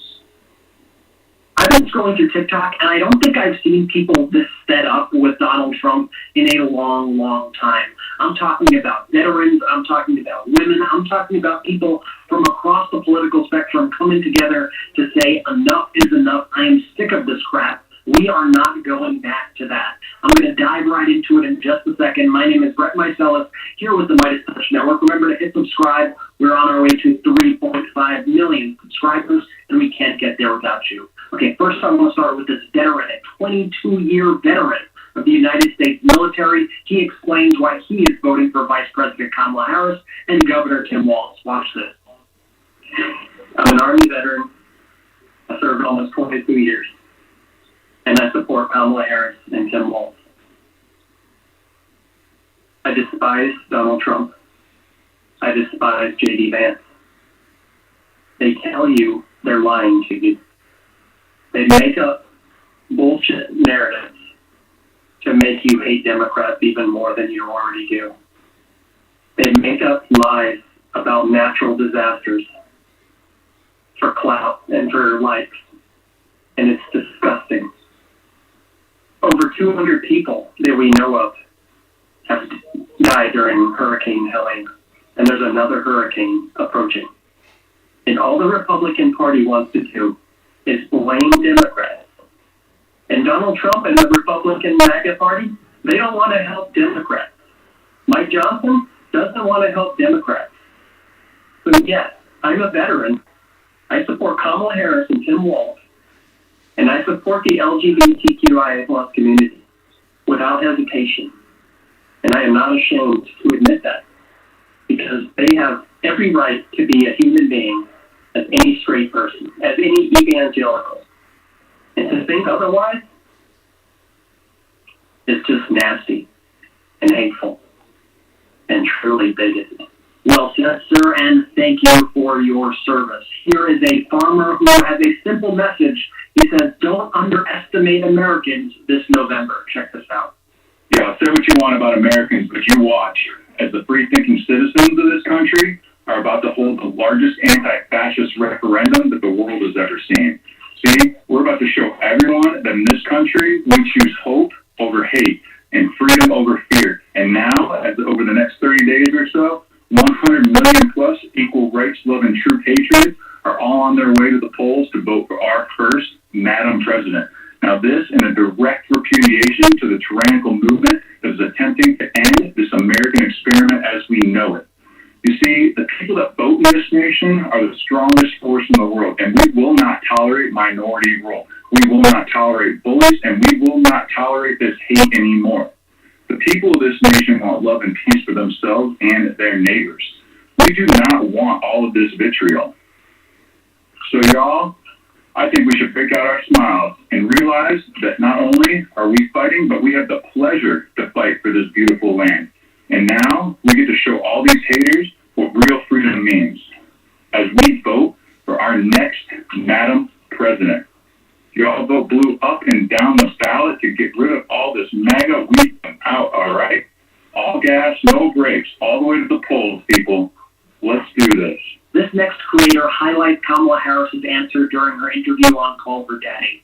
During that interview, Alex Cooper, the host of Call Her Daddy, asked Vice President Harris about comments recently made by Governor Sarah Huckabee Sanders, where she made snide remarks about Vice President Harris not having biological children. And Vice President Harris's answer, I know, has resonated with so many women throughout this country. This is not the first time that I've heard this, and I've seen this a lot on TikTok, but check this out. Kamala Harris saying that she doesn't aspire to be humble, and there are lots of women out here who do not aspire to be humble, might just be the most important answer that has ever been given to a question by a woman in power. In case you missed it, Kamala Harris was on Call Her Daddy with Alex Cooper over the weekend, and the interview came out, and Alex Cooper asked for her response to the, I have my own children who keep me humble. I forget who said that, but I think it was a congresswoman.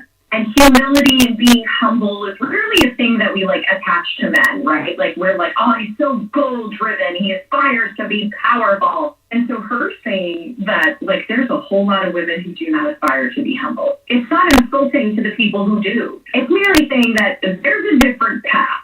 I'm a parent. I have 2 kids. But I don't really aspire to be humble either. I didn't have children to keep me humble. I have children because I was excited to keep driving and giving them the best life possible. And so to have a woman speak to that, I feel like it just really shifted the narrative. Yeah, I think that impacted people in a big, big way, that comment by Vice President Harris. So you know what? Let me share it with you here in case you missed it. Here was Vice President Kamala Harris on Call Her Daddy. I want to ask you a question because again, in speaking about women, there has been a very big fixation on biological children, stepchildren, women that have children versus women that don't have children. It's a huge point somehow of this entire election, right? I saw the governor of Arkansas said, my kids keep me humble. Unfortunately, Kamala Harris doesn't have anything keeping her humble. How did that make you feel? I don't think she understands that there are a whole lot of women out here who, one, are not aspiring to be humble. 2, a whole lot of women out here who have a lot of love in their life, family in their life, and children in their life. And I think it's really important for women to lift each other up. I'll tell you, Alex, one of the things that I have really enjoyed about where the discussion has gone, one of the places it's gone, we have our family by blood, and then we have our family by love. And I have both. And I consider it to be a real blessing. This next. Let me say this concerning humility. The very nature of knowledge, when you truly have the knowledge and the understanding and wisdom with it, knowledge is self-exalting. And what many people resent is when a person knows that they know what they are talking about, they just can't help but be assertive. And many people mistake assertiveness for a lack of humility. It is the mere fact that Kamala Harris or any person in a position of leadership is willing to let you question their authority and their ability. That is a humble act to put yourself under the scrutiny of others, to let them validate your intelligence. You know, if you know and you know that you know, you don't have anything to fear. And fearlessness sometimes will appear to be arrogance.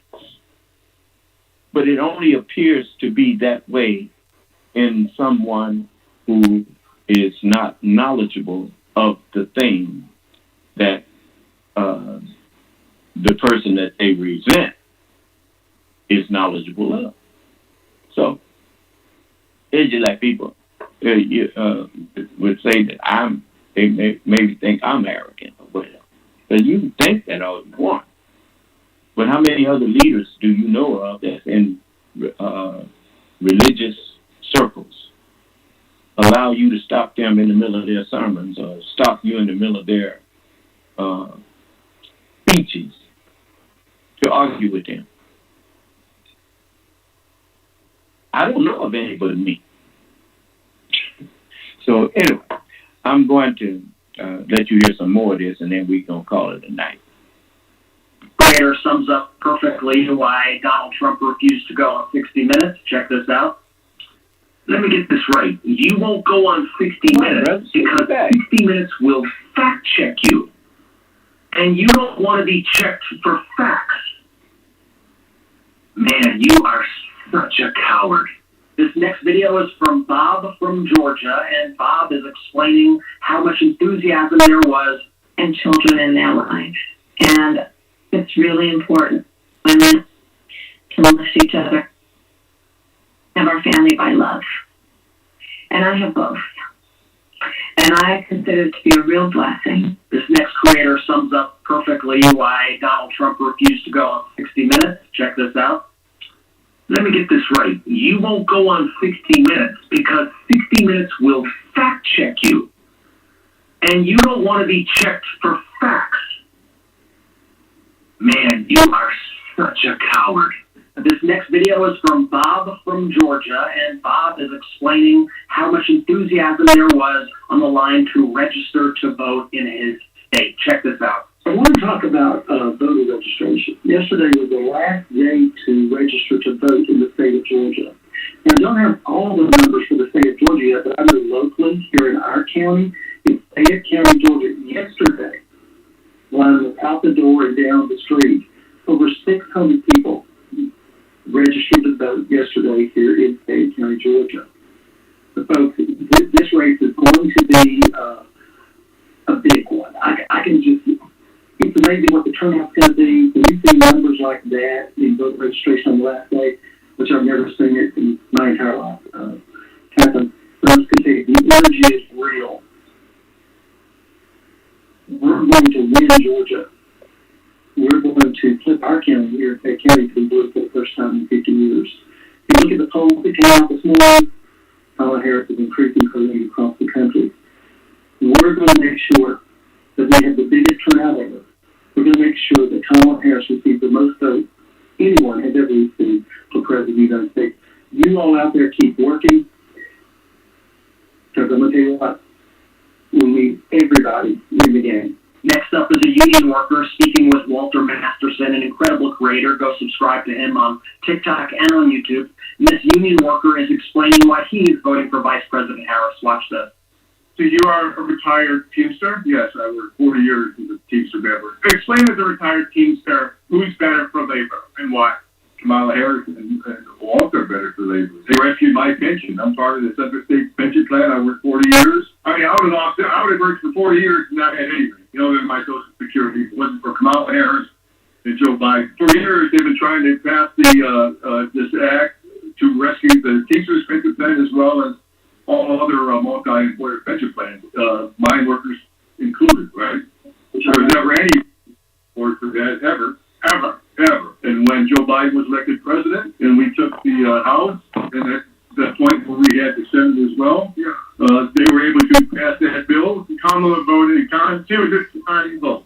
And that saved the pension plan for the Teamsters Union, not only the Teamsters, but all other multi-employer pension plans, as well as the mine workers union. I started working in the Teamsters here down at the Eastern Market in 1980, and over the years, I accumulated 4 years into that pension plan. Now I'm a retiree. I collect my pension plus my Social Security. I live a secure retirement. My wife is a retired commercial food worker. She has a pension and she has her Social Security. I spend my retirement with dignity. And I would have been left with nothing if it wasn't for Joe Biden and Kamala Harris signing into the American Rescue Plan. This next guy explains why Vice President Harris is a warrior and why he's so proud to vote for her. Watch this. Let me tell you something I absolutely love about Kamala Harris. This woman is a warrior. She's about 5'5", $130, $140 soaking wet, and she has stepped up to the plate in a big, big way when her country has called upon her. She is literally going up against the billionaire boys club, Donald Trump, Elon Musk, Peter Thiel, and she understands the consequences if she loses this fight may be absolutely devastating. Donald Trump and the people he brings with him, they are promising to literally rip everything that we built in the past 100 years in this multicultural democracy, everything that actually does make America great, they're promising to rip it all to the ground. Her party called upon her, her country called upon her, and they said, we need you to lead us in this fight, but if you lose, the consequences could be devastating, and she said, let's. This woman has overcome so much. She worked her way through law school. She became a prosecutor, a district attorney, an attorney general, a U.S. senator, and vice president. I can't even begin to explain to you the amount of work and dedication that it takes to accomplish any, much less all of those things. The only thing that Donald Trump has overcome or come over is Stormy Daniels. Guys, you got this whole rich boy. He is literally a poor man's idea of a rich man, an idiot's idea of a smart man, and a weak man's idea of a strong man. This spoiled, entitled bitch boy thinks he can just scream and complain his way back into the highest elected office on the planet. No, we're not dealing with your entitlement. You can't just complain your way back into office. Guys, we are in the fight of our lives here, and Kamala Harris is the head of that fight, and we need to get behind her. We need to get behind her right now. She is to be respected. She is to be honored. She is to be appreciated. And she, when her country called upon her and said, we need you to lead us in this fight and help us keep our constitutional republic intact, she answered that call. And that is so honorable, and it has my vote. Man, and I absolutely love it for you. Thank you, Kamala. Let's go win this thing. This next creator, Tom, perfectly sums up why he is voting blue this November. Check this out. Here's my mail-in ballot, voting Kamala Harris Stonewall. I'm voting blue all the way down the line, and let me tell you why. I would love for there to be a third, fourth, fifth, and sixth party in this country. That's the wonderful thing about the United States of America. We get to debate, we get to discuss things, we get to vote. But I'm not voting for a Republican ever again until the Republican Party is left of insurrection, until the Republican Party is left of the 2020 election being stolen without any proof. You can't just be okay when you win an election, and when you lose it, you say it was stolen. You can't have a person who you hold on this pedestal where they say that the election was stolen. You ride and beat policemen with sticks and clubs and chant hang Mike Pence and build a gallows. Go to vote.org. Make sure that you're still registered. They're purging people from voter registration. Vote.org. Check it out. Vote blue. Good luck in November. And this next video is part of something that is trending on TikTok. It's people reacting to this soundbite of Donald Trump where when he thinks things are beneficial the most about them, but once he gets pressed on things that are bad for him, he says he doesn't know anything about them. And this woman's face, I will say, says it all. I love this watch. I know more about ISIS than the generals do. I know more about weapons than just about anybody. I know more about steelworkers than anybody. I know more about drones than anybody. I know more about politicians than anybody. I know more about technology than anybody. I know more about ethanol than anybody. I know more about wind than you do. Nobody knows themselves better than me. Nobody knows more about trade than me. Nobody knows the system better than me. Nobody knows the banking industry better than me. Nobody knows more about environmental impact statements than me. Nobody knows more about it than me. Nobody knows it better than me. Nobody knows it better than me. Nobody knows it better than me. Nobody knows it better than me. Project 2025. You probably said that you don't have any direct connection to Nothing. I know nothing about it. I know nothing about Project 25. I know nothing about QAnon. I know nothing about it. I know nothing about the indictment. I know nothing about WikiLeaks. I have no idea who these women are. I don't know anything about them. I know nothing about white supremacists. I don't know who the Proud Boys are. I don't know anything about David Duke. I know nothing about Hitler. I don't know anything about it. I don't know anything about it. I don't know anything about it. I didn't know anything about it. I don't know anything about it. I don't know who Little John is. I really don't. I don't know. And finally, I want to share this video of entrepreneur Mark Cuban, a real billionaire, a businessman who's actually good at doing business, Donald Trump's worst nightmare, in other words. Here's Mark Cuban explaining why Donald Trump is unqualified to be president. Watch this. Here's something that just astonished me. When he was going through his trials in New York for misleading on his loan forms, right? During one of the trials, Michael Cohen got up there to testify, and he testified about how Donald Trump asked him to short pay vendors, and he was proud of the fact that he did it for Mr. Trump, as he called him, right? I don't know why, but I expected, how he would hold a little impromptu press conference after each day of the trial. For some reason, I thought he would come out and say, no, I never asked him to short pay vendors, right? Didn't say a word about it. Probably the worst thing you could say about a business person is he short pays his vendors. He doesn't pay what he owes. That is the ultimate arbiter of trust that you have with any business person. Do they pay you when you do work for them, yes or no? He was proud of the fact. Didn't question it at all. When you rip off hard-working Americans, you are not qualified to be president of the United States of America. I love these videos so much, and I know that a lot of you aren't on TikTok, so I'm happy to show you what Americans are doing on there. I love to see, people organizing, people getting out to vote, people registering to vote. I love the updates from the ground. I love people speaking their minds, whether it's celebrities like Mark Cuban or whether it's just regular people in this country. It is so great to see that people are not just sitting down, but they're getting up and they're doing something about this election. So I'm going to call on you to do something about this election, and that is ensure that you are registered to vote at vote.org. Ensure that your friends and family are registered to vote. If you already have an absentee ballot, go fill it in. Go do that mail-in ballot. Go get it done. It helps a lot with Get Out the Vote efforts. Additionally, make sure that you are subscribed to the Midas Touch YouTube channel. We are on our way to 3.5 million subscribers, and we can't get there without you. Thank you so much for watching, and I'll see you soon. Hey, Midas Mighty, love this report. Continue the conversation by following us on Instagram, @MidasTouch. Keep up. Now, those young men. Okay.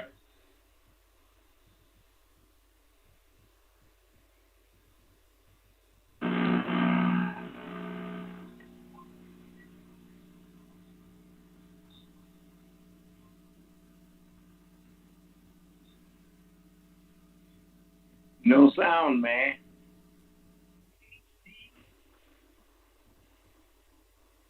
You're watching WHPN, Highland Park, Detroit.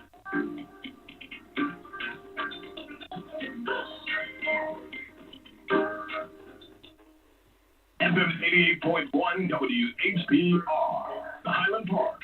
WVIE 107.3 FM Charlotte, Amalia, Virgin Islands. I'm not going to get this other speaker here turned down. I'm not going to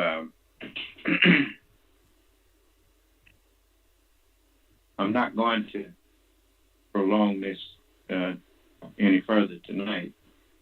But, I admire these young Caucasian, like Ben Marcellus and his brothers,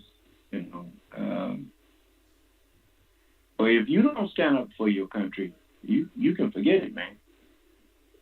Most of the Caucasian people that from the historically, they don't listen to black people. It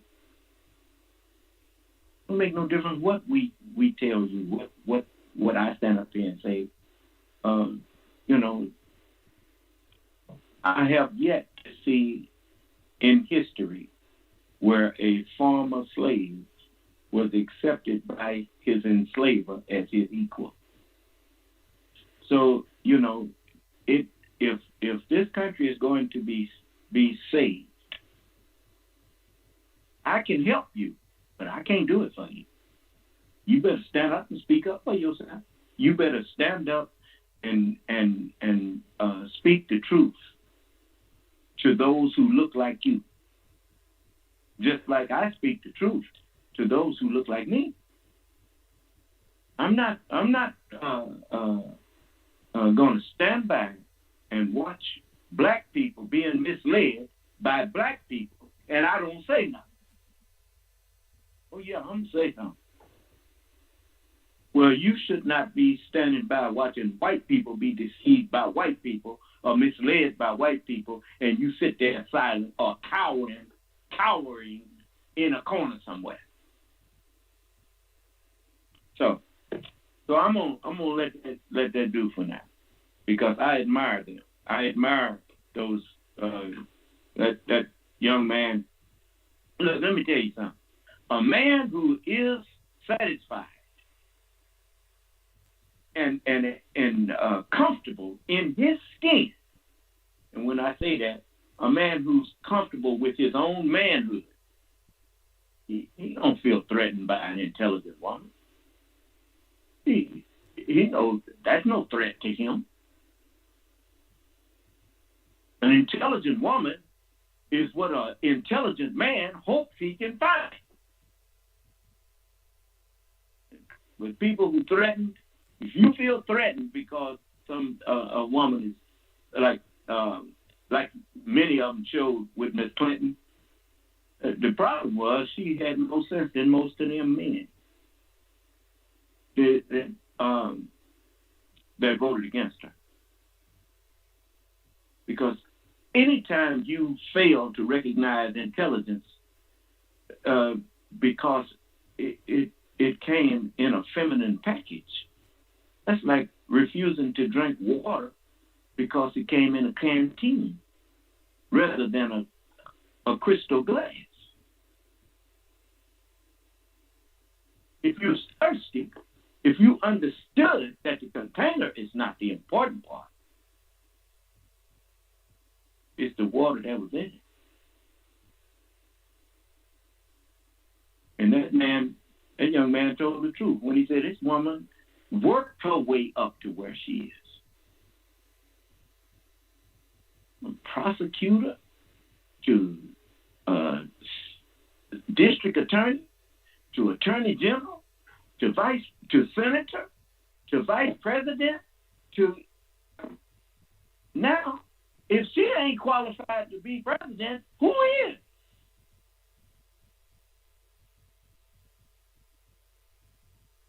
I'm not going. No, I ain't going down that road. I ain't going down that road. That the only thing I got to boast of is that my manhood, my masculinity. Hell, that ain't about nothing. If you ain't got no sense with it.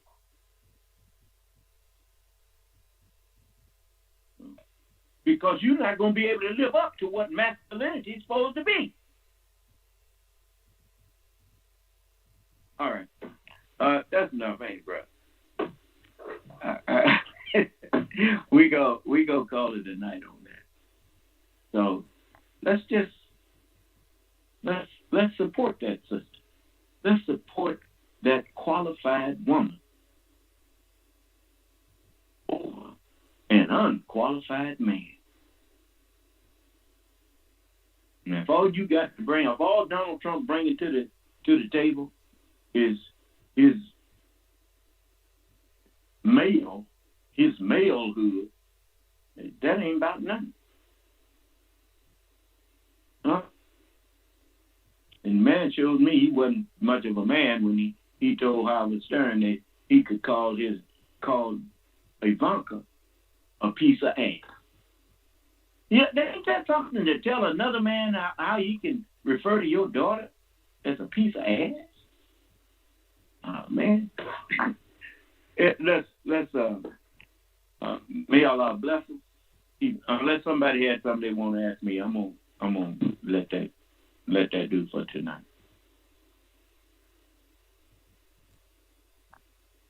Brother Michael, Brother Jamar, we still on there, man? Yes, sir. Okay. Nobody had nothing they wanted to ask me. Then we're gonna call it tonight. All right. May Allah bless us and keep us safe and in our right mind. Those of us who